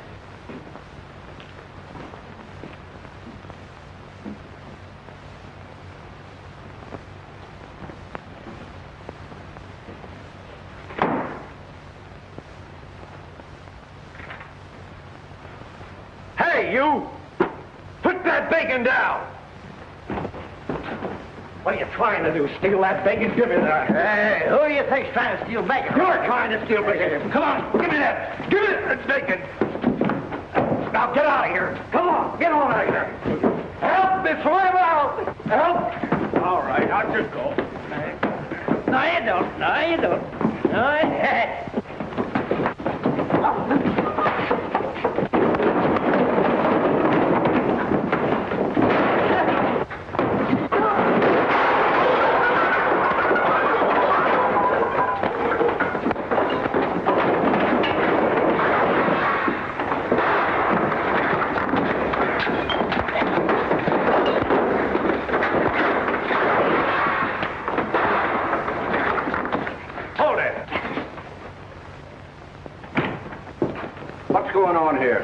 Senor, these 2 fellas, they pick on a little fellow. So I help him. Yes, and you wrecked the place doing it. Oh, I'm so sorry, senor, but don't you worry nothing. I'll be very glad to pay for the cost to fix it. Forget it.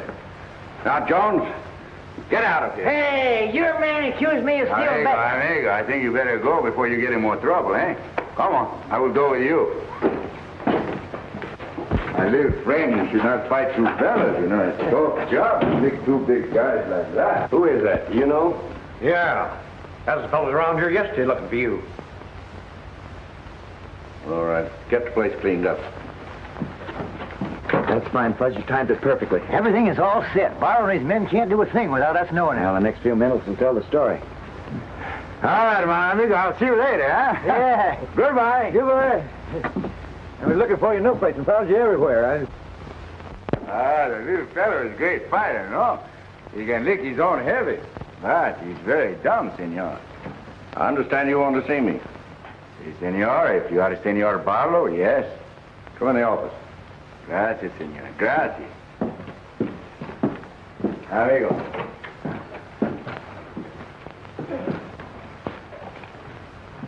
Sit down. I do not want to sit down. I've waited a long time to see your Senor Barlow.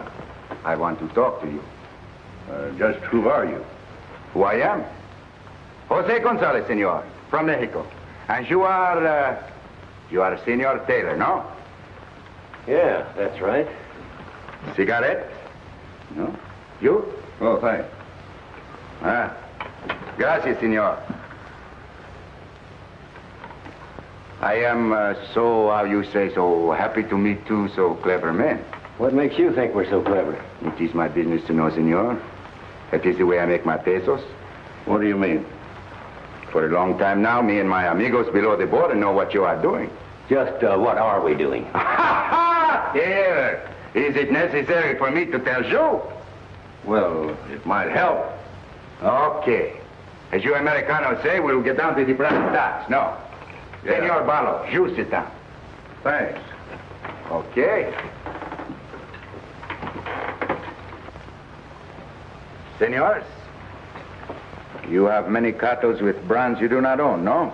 Do not touch the gun, senor. I'm only telling you what I know. And besides, we are friends, no? Yeah. Keep on talking. Well, senors, you are strong and powerful.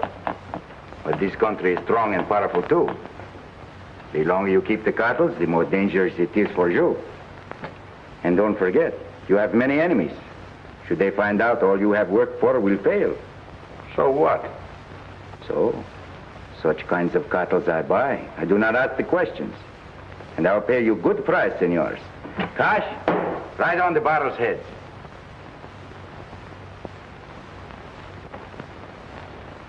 No, senor. Perhaps you would like to talk about it, eh? I will come back later. Adios. Wait a minute. Yes? What do you say, Taylor? Well, we got a couple thousand head of prime steers. Senor, couple of thousand, how many is that? 2. Couple is 2. Oh. What do you pay for them? For 2,000 head cartels, I will pay $20. Make it 25. $20 a head, senor, and you deliver the cartels to the border. Is that cash in advance? Cash in advance, si, senor. I will give you now $5,000 of your money, Senor Barlow, to make the bargain. It's a deal. Taylor, bueno. You take Wallace and Dave with you, and don't turn loose of the cattle until you get the rest of the money. You do not trust me, Senor Barlow? Don't you worry, there will be no trouble. You can be sure. And later, I will be back to do more business with you. Adios. Fine. I'll be seeing you. Perhaps sooner than you expect, Senor Barlow. Adios.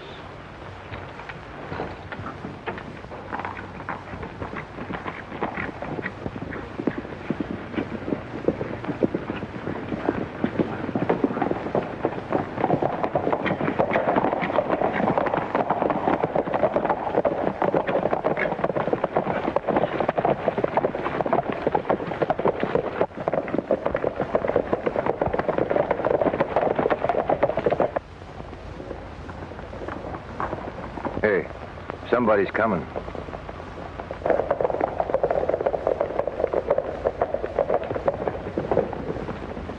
Bert, round up the sheriff and the boys and bring them back here. Billy'll be going, but then we'll never be able to catch up. No. His horse is wearing a shoe that leaves a peculiar mark. I can follow it any place. Okay.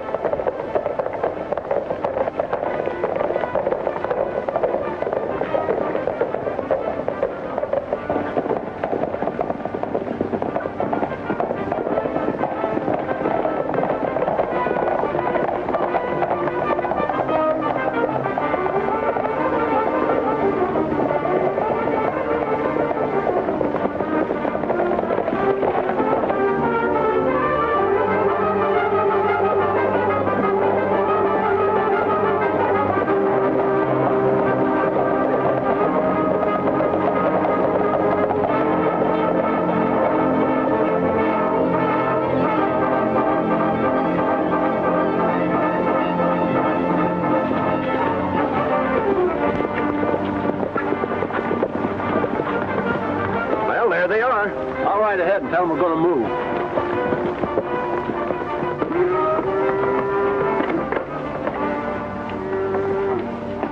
That's fine-looking stock. You sure didn't make any mistake. I'll say I didn't, but you did. Stick 'em up. Now get off those horses. Hurry up. Now throw those guns down. Tie 'em up.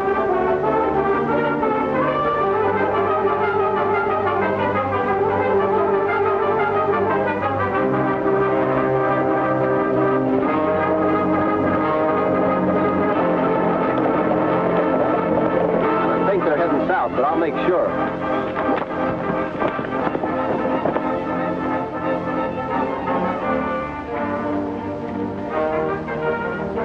coming from the wrong direction to help you.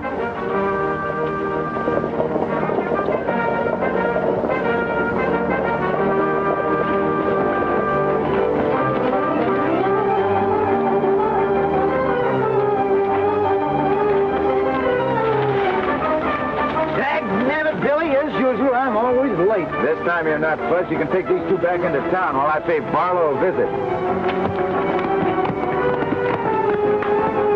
Good luck, Billy. Took us a long time to get the deadwood on him, but we've sure got it now.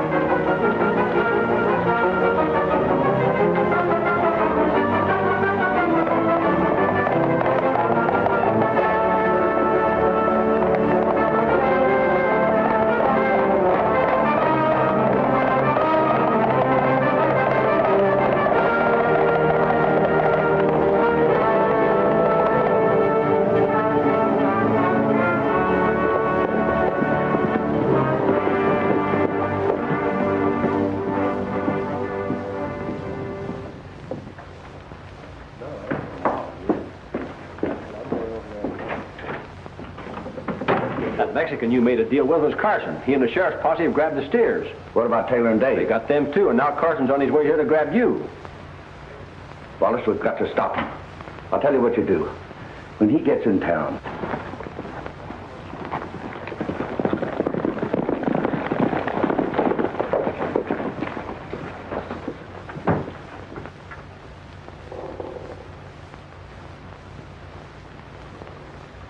Are you looking for me, Carson? Yeah. I come to arrest you, Barlow. Well, you'll have to come and get me. That won't be too hard.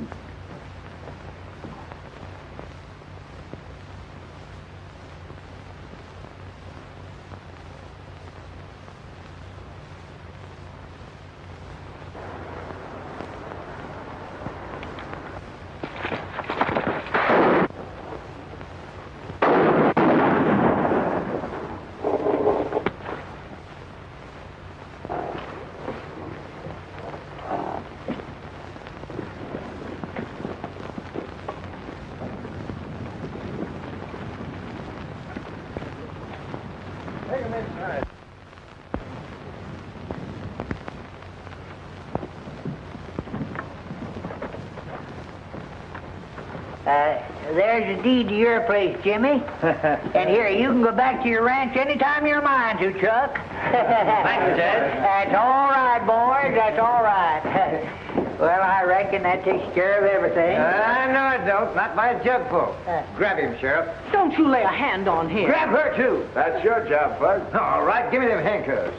Oh, what's going on here? Show you. Well, now, there's your prisoners, Sheriff, and here's the authority. Take him right over to the parson. He's waiting to marry him. Marry? Lead the way, Fuzzy. I've been trying to get him to the preacher for years. Now, wait a minute. Now, listen, I'm married, folks. Now, this is going to cost myself $2. That's what it's going to do.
please, just a few minutes more. I'm almost finished.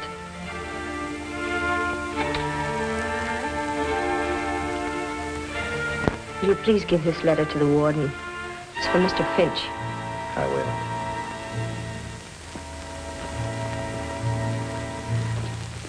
The last mile. The last long walk to the death chamber and eternity. An eye for an eye. A life for a life. It is so written. The state which cannot give life demands a right to take life. Mary Kirk walked those 39 steps unafraid, leaving behind a letter, a document of courage. In 1 hour, I shall be dead, killed by the hand of the man I love. I can hear the preparations for my execution. I can feel the expectant hush through the cold walls. The time element made this case tough. I saw Finch tonight at the grotto about 7, still trying to solve the case, even at that late hour. I don't deserve so much credit. Dr. Bradford's the one you boys should feature. Well, give us a story. That's why we're here. Sorry, Finch. Well, this is the key that unlocked the Mary Kirk murder case. It belongs in here until it becomes Exhibit A. Something to remind me that you're never licked until you give up. I remember that case, Finch. A pistol packing mama. Was she tough? That ace of spades was the killer's calling card in the Macomber murder. Boy, was she torrid. I thought you were falling for her, Finch. How about the little blonde who met you in the grotto tonight? Susie, you're a wolf in criminologist clothing. Mm-hmm. I'm supposed to be a psychologist. Well, boys, here's the story. Starting at the beginning. Some of you may not know that part. Well, none of us knew you were in on it until after the trial. I'll begin with the night I met Brad, Dr. Bradford.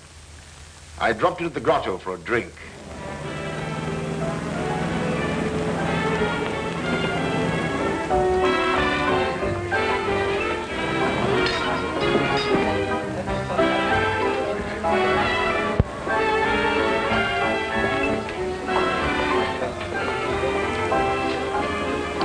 Bourbon and soda, please.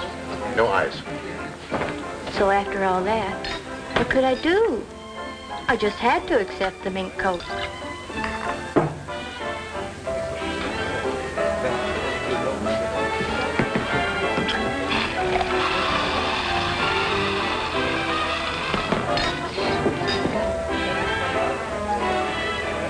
Oh, I'm sorry. That's all right. Hang one with me.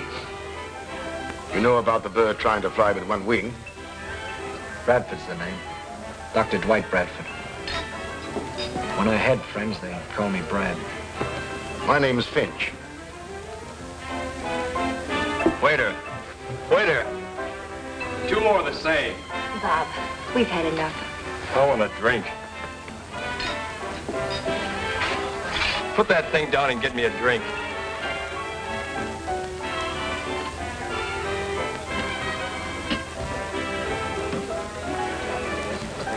Office around here?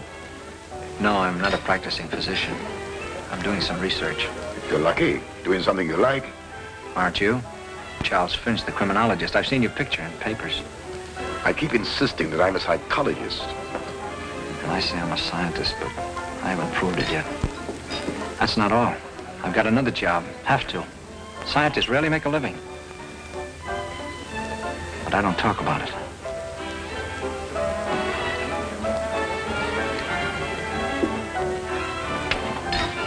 Oh, please, Bob.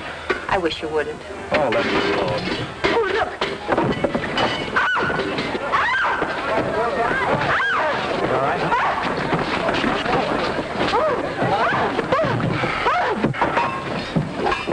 Got it? Are you all right? Yes. Yes, I'm all right. Oh. Thanks very much. The 2-man fire department, you do all right. As a 1-woman fire, you were pretty good yourself. I'll fix that for you.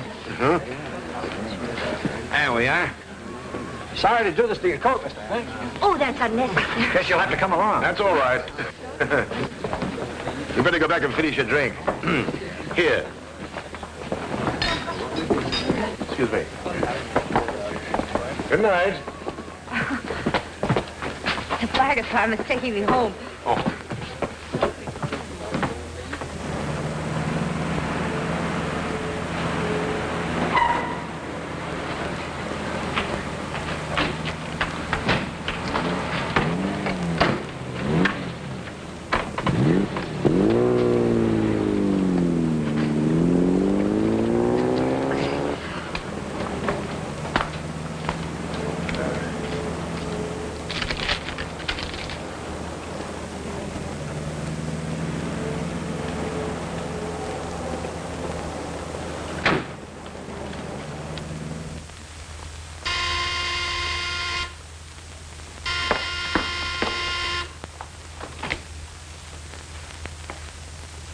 Come on in. We're inspecting the damage. Oh, this is my sister, Susie Kirk, Mr. Finch. How'd you do? Nothing exciting like that ever happens to me.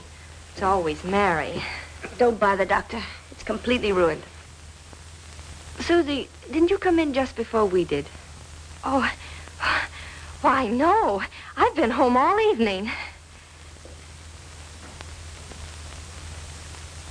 I knew Susie was lying, but thought no more about it. In fact, the incident had been almost forgotten.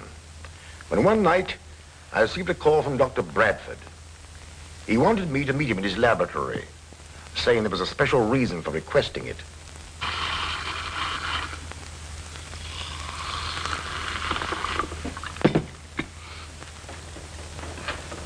Mr. Finch, I wanted to tell you some of the things I'm doing.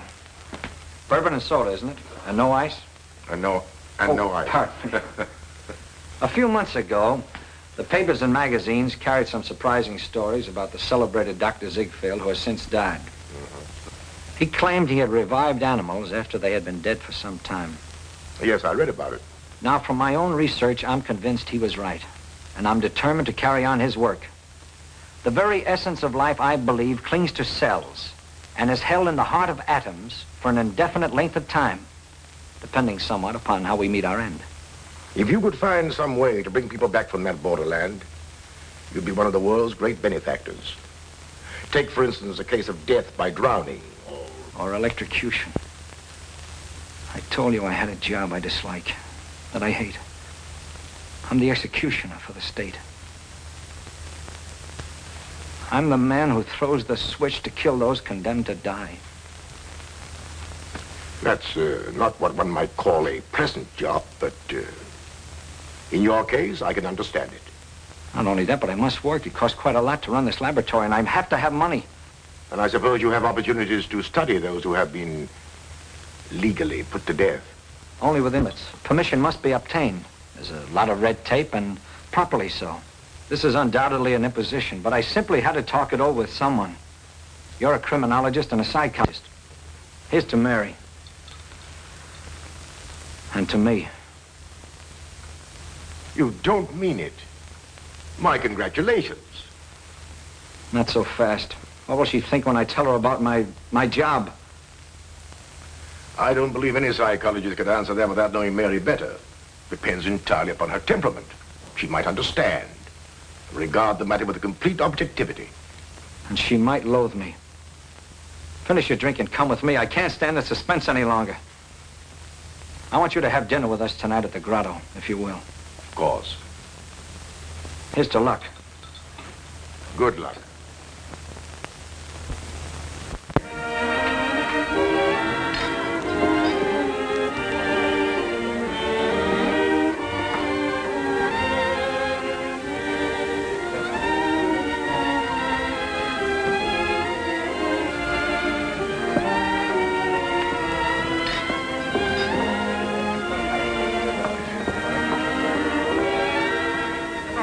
Be late. How are you, Mr. Finch? Glad to see you again. A man named Richard was telephoning Susie, and he was so insistent that I was trying to find out where she was. Did you leave a message for her? Yes, I did. I left word where she could find me. Mary, would you care for a drink? I'd like a cup of coffee. Coffee. Waiter, bring the lady a cup of tea, please. I said coffee. Coffee. She said coffee. Mary, this is probably the strangest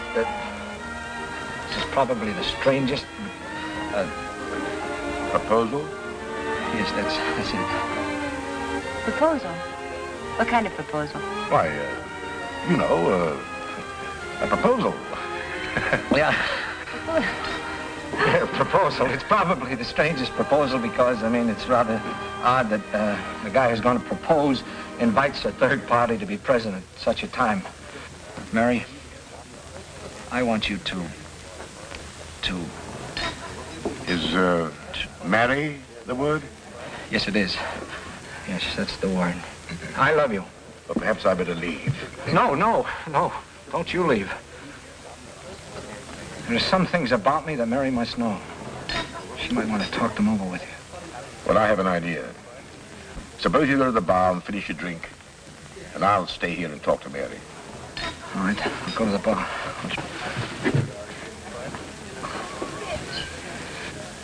Give me a high rye ball. But a lot of high rye balls. How about a German with ginger ale? German, then. Yeah. German. If you could look upon Dr. Bradford merely as an instrument of the law. Oh, but surely he could get another job. If he loves me. He does love you.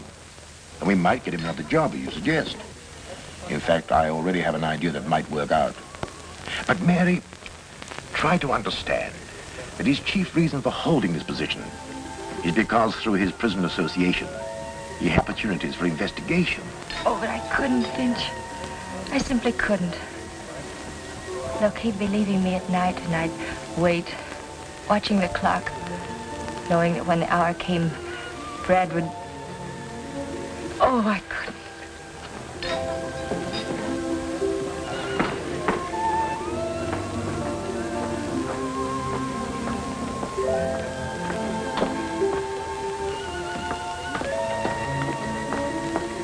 I've got to speak to you for just a moment.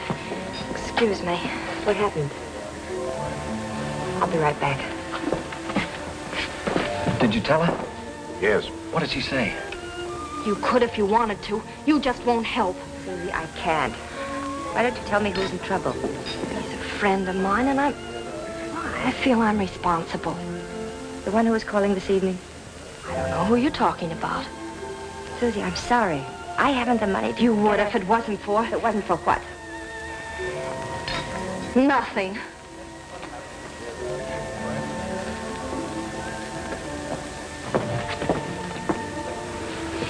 Your sister seems upset.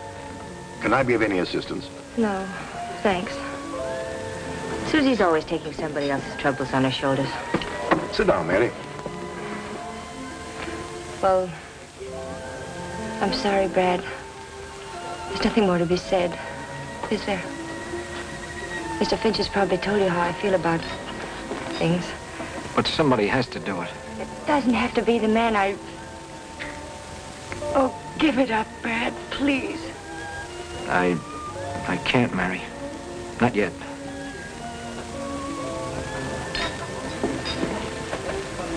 Take me home, Brad.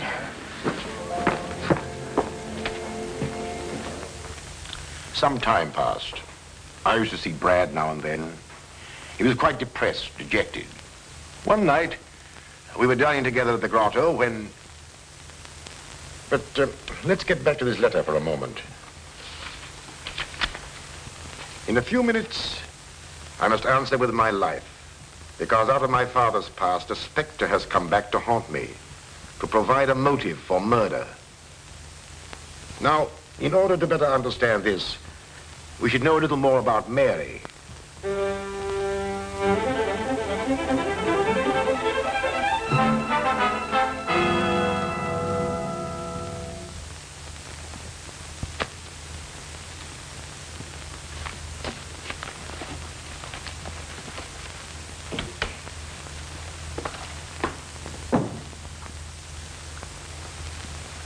Yes, yes, all right. Oh, Miss Kirk? Mr. Gregory, I've got to find some filing space. And these papers are very old. Can't we destroy them or store them someplace?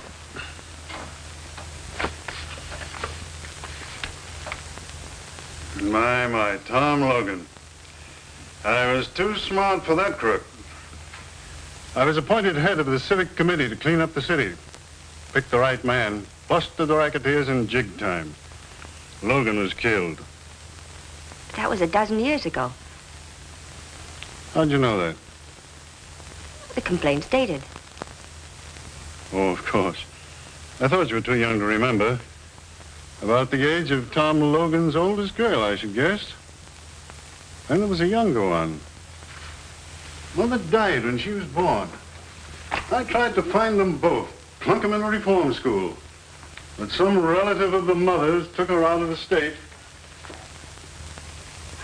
Two little crooks, I suppose. Couldn't be anything else. Blood will tell.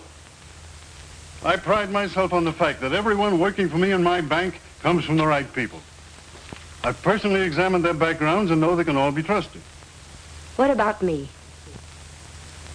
You're the one exception. However, Frank Ross, my oldest friend, recommended you. His word's good enough for me. You've been with me for 5 years, and you wouldn't be in this confidential position if you hadn't shown the right stuff. Thank you, Mr. Gregory. What about the papers? You can get rid of them. No use of cluttering up things with these records. I've got a whole scrap of newspaper clippings at home. I'll take care of these the first thing in the morning.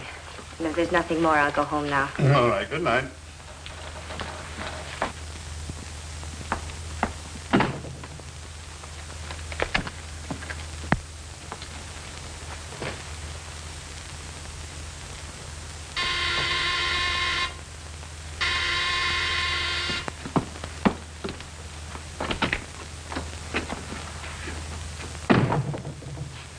I told you never to come here again.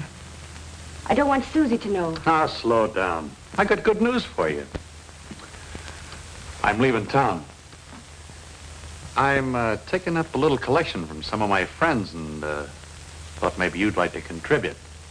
I haven't got much. You've taken almost I helped everything. Tom Logan plenty when the going was rough. And that's something you wouldn't want me to tell Mr. Gregory. But think it over. It'd be worth a lot to you, wouldn't it, if you never saw me again?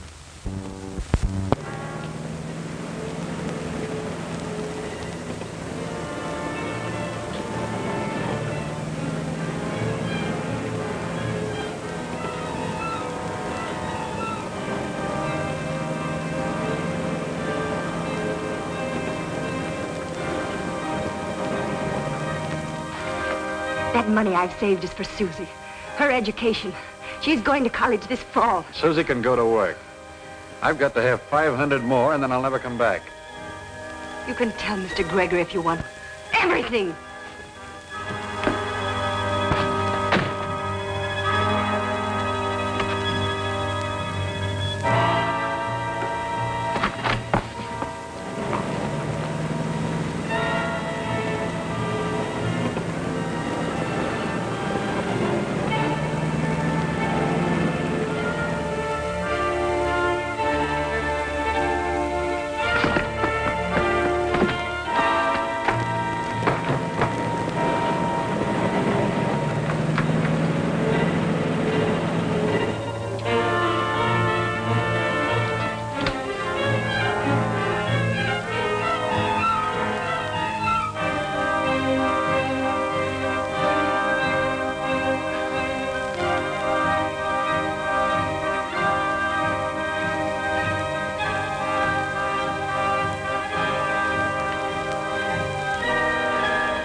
What happened?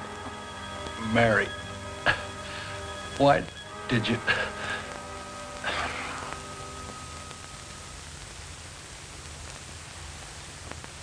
He says somebody named Mary done it.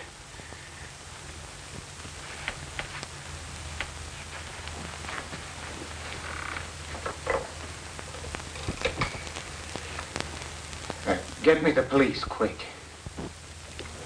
I may have some news for you. Good news. It'll take a little time, but...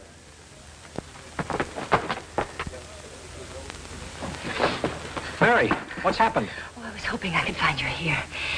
Something dreadful's happened. Please come with me right now.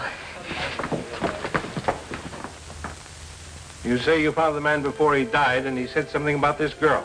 He said, Mary, why did you? Who was the man? Who was he, Mary? You better tell us. The police can find out.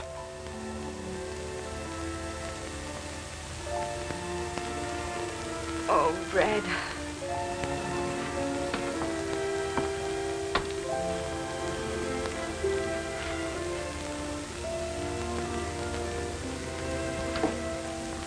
Who are you? She's my sister, Suzanne. What do you know about the man that was murdered here tonight?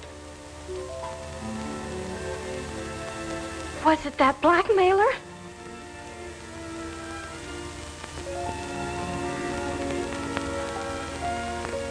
His name was Willis Millen. Good, now we're going places. Millen, huh? Millen. I know. He was a front man for Tom Logan when he was running that pinball racket. So he was blackmailing you, was he? Yes. And you stood it as long as you could, but tonight you rebelled and you hit him over the head with that statue. I didn't kill him. I wasn't even in the room. Brad, you believe me, don't you? Of course I do. We'll get your fingerprints off that statue. You'd rather expect to find her fingerprints on it, wouldn't you? This is her home. You know, every so often we bump into you, Charlie Finch. You've probably forgotten that I have a couple of witnesses who saw her hit him over the head.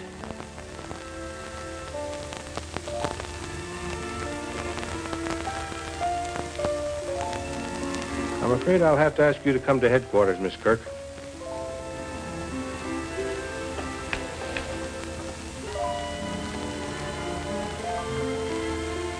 Have you found any other clues? I didn't search the place. One of the boys did. He didn't find anything. This isn't one of those tough cases that depends on clues. Perhaps. In my experience is there's no such thing as a sure conviction. Not even when there's a confession. The girl claims she didn't do it. Perhaps you'll need a key to unlock a mystery before you're through, Sergeant. It'll take more than a key to get her out of jail.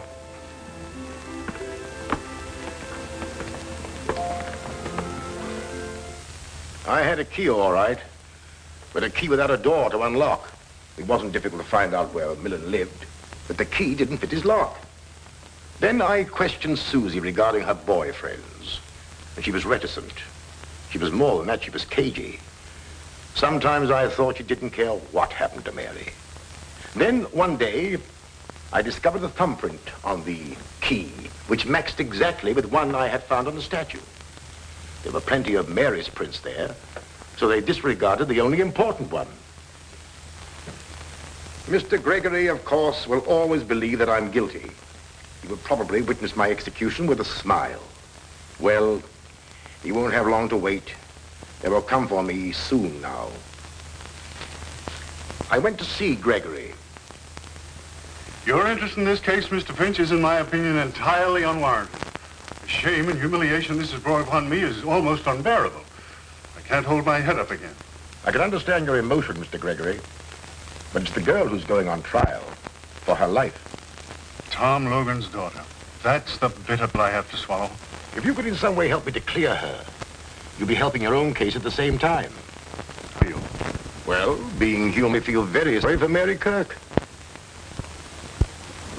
Much more to be said. I don't blame those people at the trial. It was all against me. I lived a nightmare of days.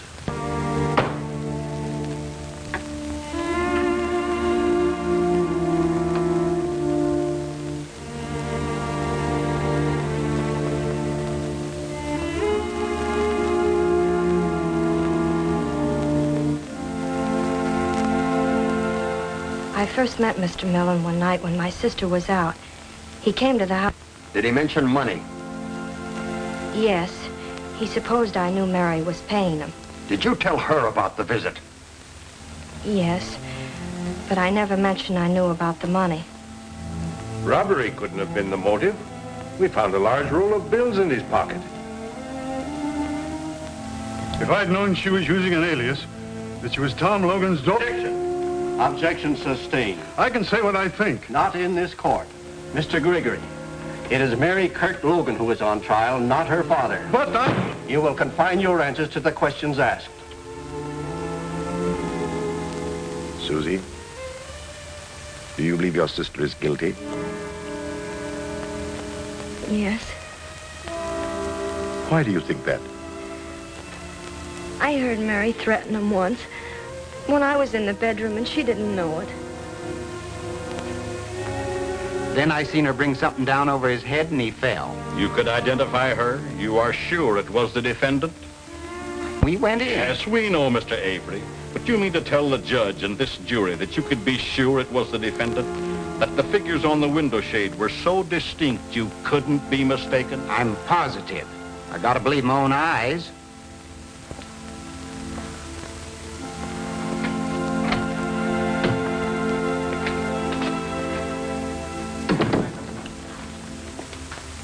There's only one thing to do. Put Mary on the stand. Perhaps her sincerity will convince some of them.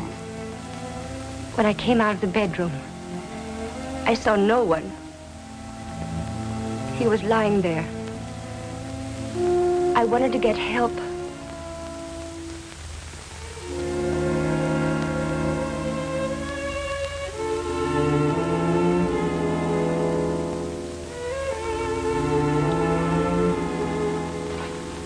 In all of my 16 years as attorney for this county, I've never tried a case so clear-cut. Everything is there. The alias under which the defendant was known, the blackmailer from out of her past, the growing desperation, the final demand, and the killing. Why should I waste your time pointing out the little things that go to prove her guilt? We've presented witnesses to the crime. This is a question of honesty. Human beings can be mistaken. 2 witnesses have sworn they identified the defendant. But it is possible, through the confusion of rapid action silhouetted on the window shade, that they could be wrong. I put the defendant on the witness stand so you could judge her honesty. If she were dishonest, she could have claimed Millen attacked her and she struck him in self-defense. She didn't claim it because she was telling the truth. We find the defendant guilty, as charged. On the night of April 15th at 11 o'clock,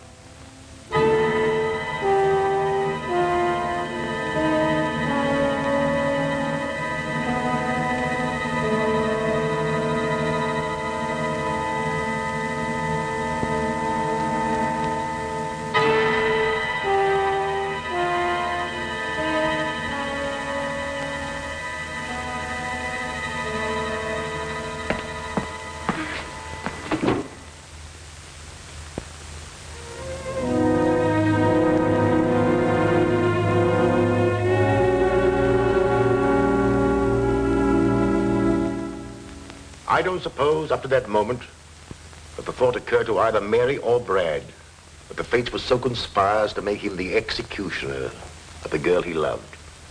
Yet fantastic, inhuman, call it what you will. Each read the thought in the other's eyes. Bradford could have refused. That is true. However, he didn't. Perhaps he hoped to bring her back to life after she'd been declared legally dead. Up to this point, there was nothing unusual as murder cases go. But a strange psychological change was taking place, as you will see. Except for Brad and me, I don't suppose there was a single person who believed her innocent. Neither did the boys who've been covering murders for years. Now, if you'd been in my place and believed her innocent, what would you have done? Gone after Susie. That's exactly what I did. Susie was an interesting psychological study. Although emotionally unstable, she was not vicious. Now, mind you, when I say Susie lied, she did. But she was convinced that Mary was guilty. Why shouldn't she protect her boyfriends? They were innocent. However, there was one who wasn't innocent. But someone Susie, by no stretch of the imagination, could connect with the crime. And like many adolescents, her defense mechanism made her evasive.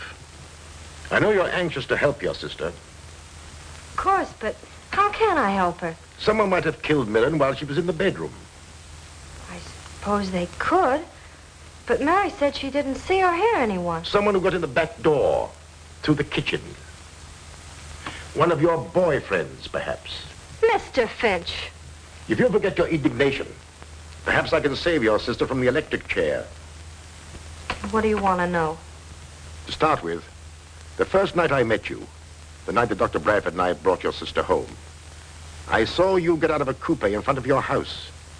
You told your sister you'd been home all evening. I was home, no matter what you think. I just went out when I heard someone honk. Who was the man? I don't remember.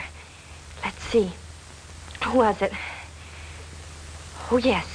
Bill Ellsworth. That's who it was.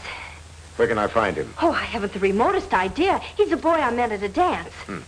You might give him the name of all the other boys you know, that you go out with. All of them? I hope you've got plenty of paper. Well, I could believe there'd be a long list. Oh, Mr. Finch.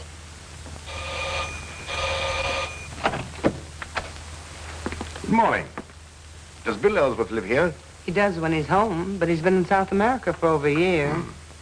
I thought so. Excuse me.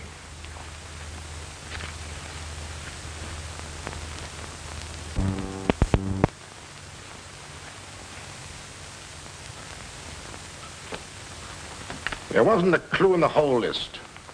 A lot of youngsters, most of them, many of them like Ellsworth, not even in the country. And I had caught Susie in another lie. Well, what about Millen's friends? Millen was always a cheap grafter, a coward. I tried through his friends to get a clue, but even the underworld despised him. Well, he was no friend of Tom Logan's. And while we're on this subject, Gregor was out to make a name for himself. That's why he went after Logan and his pinball machine. To hear Gregory tell it, you'd think Mary's father was a gangster. He was running a legitimate business. To the city council banned the games. That was my chief reason for investigating Millen's friends. I hoped I might be able to hang something on Gregory. Well, as you know, there was an appeal. Motion for a new trial was denied. But anything to gain time. However, we lost. Once more, I went to see Mary.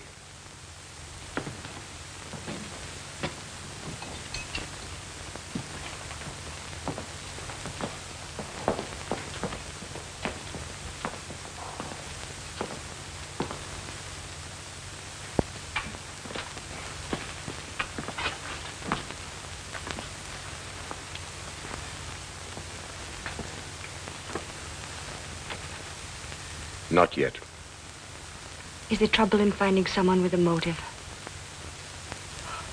Do you remember the night you came down to the grotto to meet Brad and me, and you were late? You said some man had been telephoning Susie. Do you recall his name? No, I don't. It was a first name. I never heard Susie mention him before. But try. Try what it was. What did he say? Well, he didn't say much. He was excited and said, tell her... Yes? I can't remember. Perhaps this will help.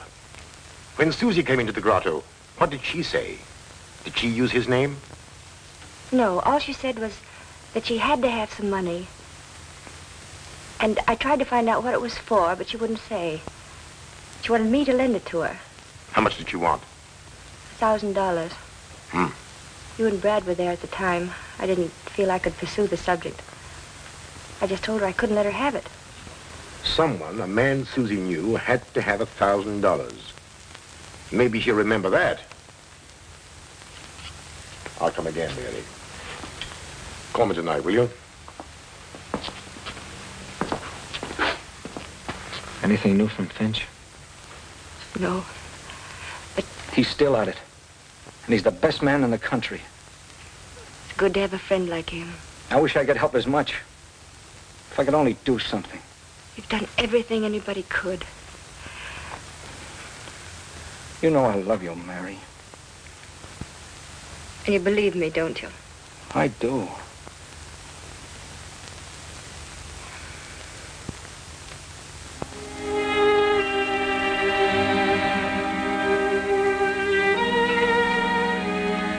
The matron has come for me now, and I must close this. But I want to tell you something it will be difficult for you to believe. Incredible as it may seem, as the hour of our execution approached, Mary became resigned to the fact that Brad was the executioner for the state. To quote her, "I wanted to be Brad. I know now how the women of our western plains must have felt when facing death at the hands of savages." By a process of reasoning, she became to regard Brad, the executioner, as but one small cog in the machinery of the law by which he was doomed to die. The jurors that voted for conviction and the judge who passed sentence were far more responsible, in her opinion. Well, she's right, but who'd expect a woman to be that logical? That brings us to tonight. At the grotto. And Susie. The usual. No ice. Yeah, just the man I want to see. Any last-minute developments in the Mary Kirk case? Nothing. 7 o'clock. Guess the execution will come off on schedule. At 11. You asked me to meet you here? Oh, yes. And you're right on time. Come on. Let's find a booth. Finch is still trying. I talked to that little dame, and she doesn't know anything. And I mean anything. And coffee. Susie, I don't believe you are consciously sending your sister to the electric chair, but I am positive that you hold the key to the murder. If you bring that subject up again, I'll leave. You've lied to me several times. Whom are you protecting? Sit down. If you attempt to leave, I'll take you to jail for questioning. Jail? Yes, jail. Now, whom are you protecting? You're protecting someone, and I believe that that man killed Millen. I'm not protecting anyone. I've got a right to some privacy. Oh, do you think I'd keep anything back if I thought it would save Mary's life? Let me be the judge of that. Susie, seemingly unimportant things are sometimes of the greatest importance to the trained investigator. Of course you want to save Mary, but you're working on the assumption that she's guilty. You told me that. I don't believe she is. Oh, I'll tell you tomorrow. Everything I know. You'll see then how unimportant. Oh, please don't do that. It makes me nervous.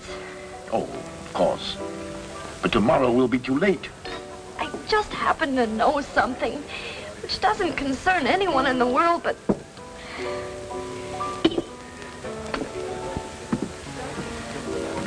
But whom? Oh, someone you wouldn't know. It has nothing to do with me or you or Mary or anyone else. You better put that car key back in your pocket before you forget it. How do you know it's a car key? It would just as well be a house key. Oh, I don't know. I just supposed.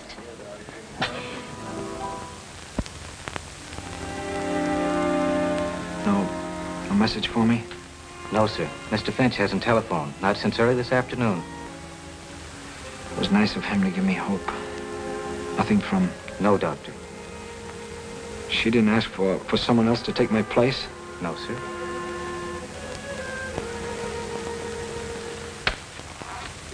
Susie, I'll let you keep your secret if you tell me the name of the man who was in the coupe.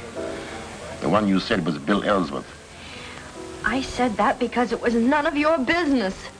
I never dreamed you'd check up on me. Who was it? That key belongs to the man who was in the coupe. I'm sure of it. What's his name?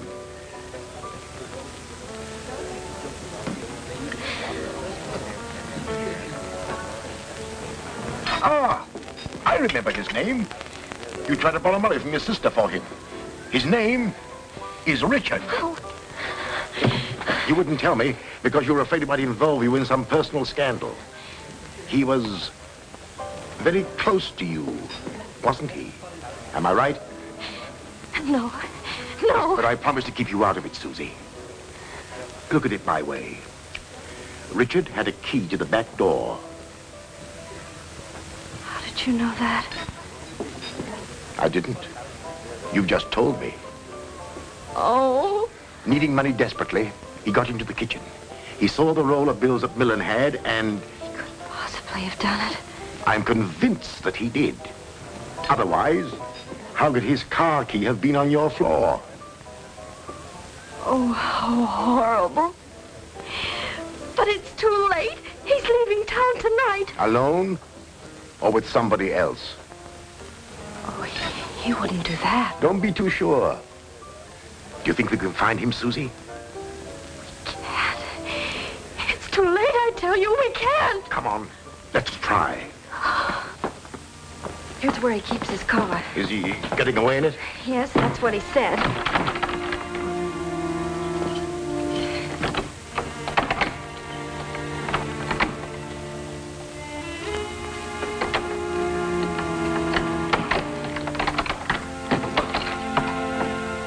That's his car. Good. We're in time. Where does he live? Around the corner. Ah.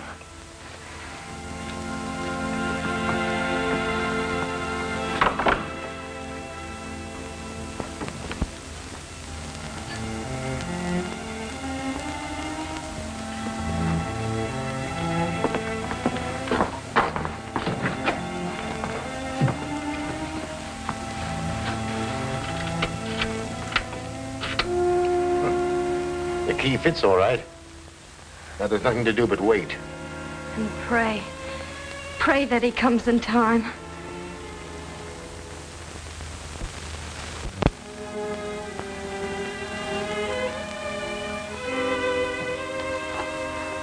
What time is it?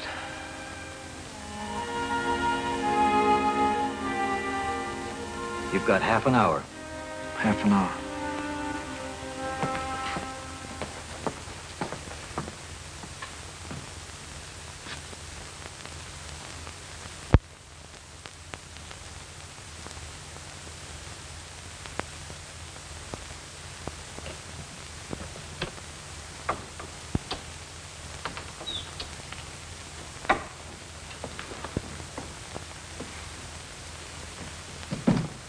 Richard.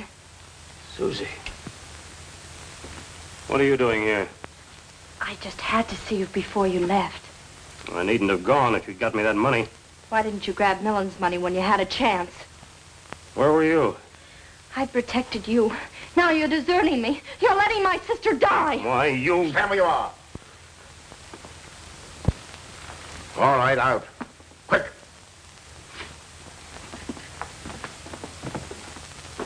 Snell's proved to be a coward at heart. He wasn't hard to handle. He was stalling as much as I suspected. He worked at Gregory's bank and wanted to be a big shot. So he stole some money and tried to cover it up. Then he stole some more to make his first theft good and so on. Susie was flattered by his attentions and tried to get some money for Mary for him. Heaven knows what reason. What really happened was...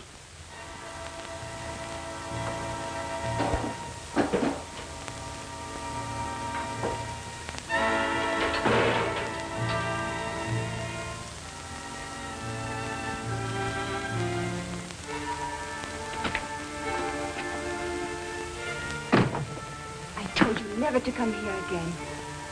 I don't want Susie to know. Now, slow down. I got good news for you. I'm leaving town. I'm taking up a little collection from some of my friends and thought maybe you'd like to contribute. You've taken all I helped Tom Logan plenty when the going was tough.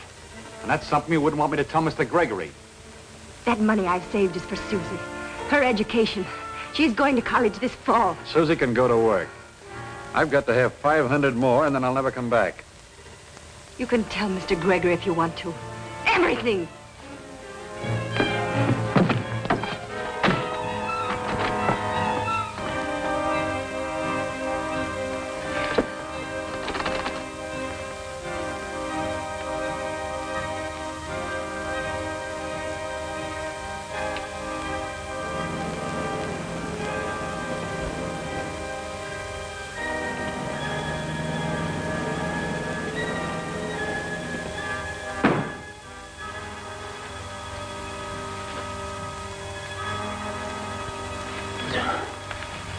Mr. Millen?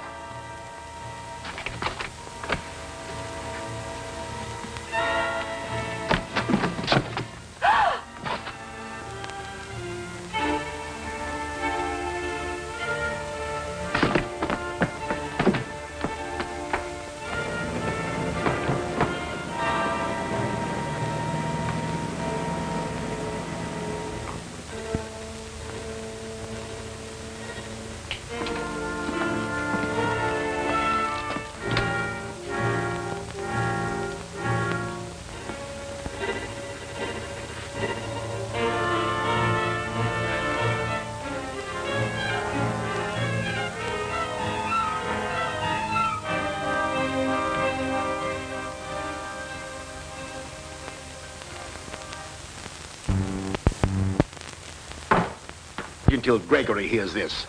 Hello? Get me Governor Harrison on the phone. What? And hurry. It's a matter of life and death. Try the executive mansion. Told me he needed... Hello? Out? Well, find him. All right, we'll try there. Governor Harrison had a broadcast tonight. His wife doesn't know where he went from there. Oh, yes? Is Governor Harrison there? Left 10 minutes ago. Did he go home? Did he have anybody with him? Just his chauffeur. Thank you. Susie, Get on that telephone and keep trying. The police here will help you. Tell Mrs. Harrison who you are, and we have a confession. We're fighting against time. Get me a motorcycle escort. I'm going to try and convince that warden if I can get there in time. Oh, couldn't you telephone him? He won't listen to anybody but the governor. That's the law. But if I can see him, I might get him to delay the execution. Oh, get the governor somehow.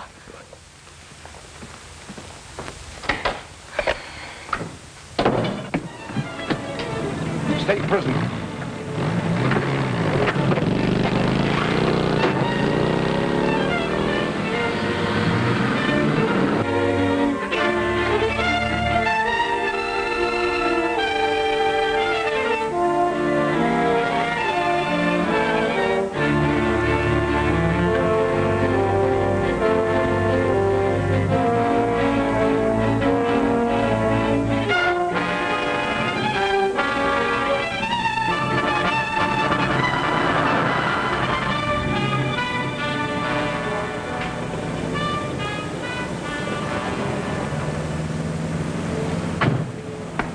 What are we doing here, Jennings? Oh, this is it? Good. It's not a very nice place for a governor to be seen, but it's... Tush, Jennings. Nice places, as you call them, never have the kind of sandwiches I like.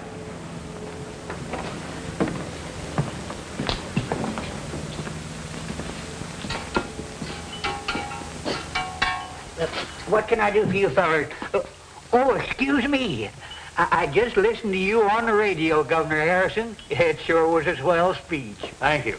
Now, could you make us a couple of Denver sandwiches? Smothered in onion. I'll make you the best ones you ever eat.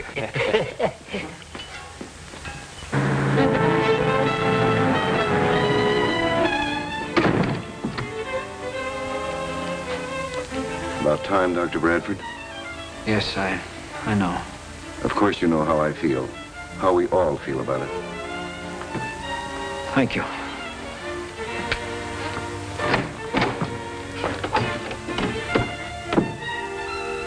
There's always the millionth chance the governor will intervene. I'll be right by the telephone, sir.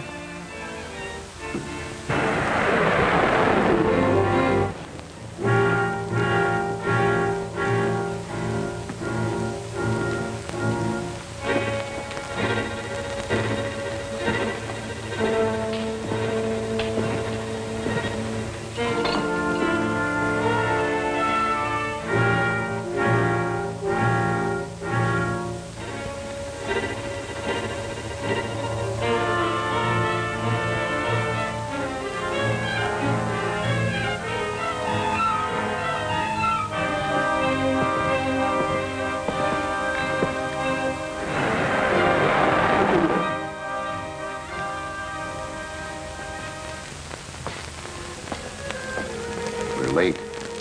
Get on with it, Doctor. Come. No one wants to see that girl die. But the law says she must. No word from Finch? No. And none from the governor. She's innocent, Warden. You know she is. I believe she is, since coming to know her. But it's... We can't kill her. We can't. We have no choice. Maybe you have no choice. But I have. I'm not going to throw the switch until I hear from Finch. Think of the girl. You can't let her sit there waiting. It's torture. I can't. Pull yourself together. You're a doctor. I'm human. Listen, Warden, I thought I could. I refused to give up this job when she asked me to. This is different. I love her. I can't kill her. Law or no law. Stand aside. I'll throw the switch. No, you won't. No one will. I'll give you one more chance. If you refuse, I'll call the guards with orders to shoot. Call them. That'll give her a few more minutes. And it'll take them some time to get me. Call them.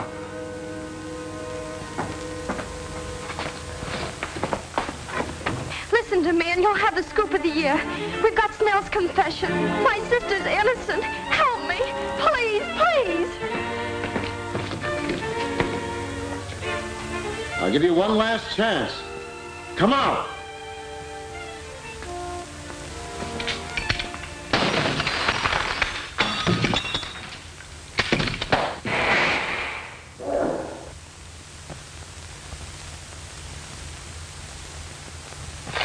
I'm glad you like it, Governor. We are interrupting this program for an important announcement. We are trying to reach Governor Harrison. If Governor Harrison hears this, please call Warden Lewis at once. Snell, a bank teller, has confessed to the murder of Willis Millen. Mary Kirk Logan is innocent. Governor Harrison, please call Warden Lewis immediately.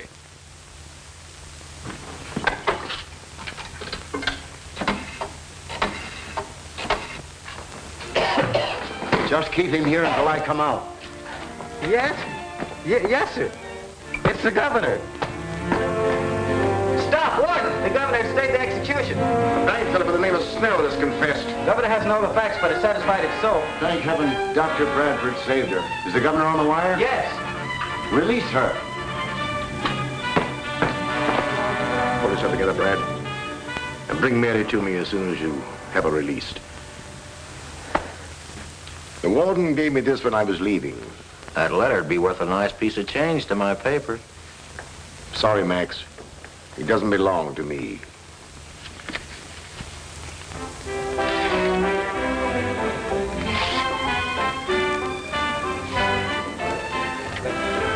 No, let's not be so solemn. It's a rare thing for the ghost elect to be able to destroy her last will and testament. It reminds me, this letter is your appointment to the staff of the Chicago Research Foundation with Professor Michelson. Thanks for everything. Well, here's to the new job, a lovely wife. My dear friend. I prefer my toast this way. Waiter! Waiter! Put that thing down and get me a drink. Please, Bob, you've had enough. I want a drink. Darling, I think we'd better leave. This is where we came in. You coming? No, I think I'll stay. I still have my overcoat, and you never can tell.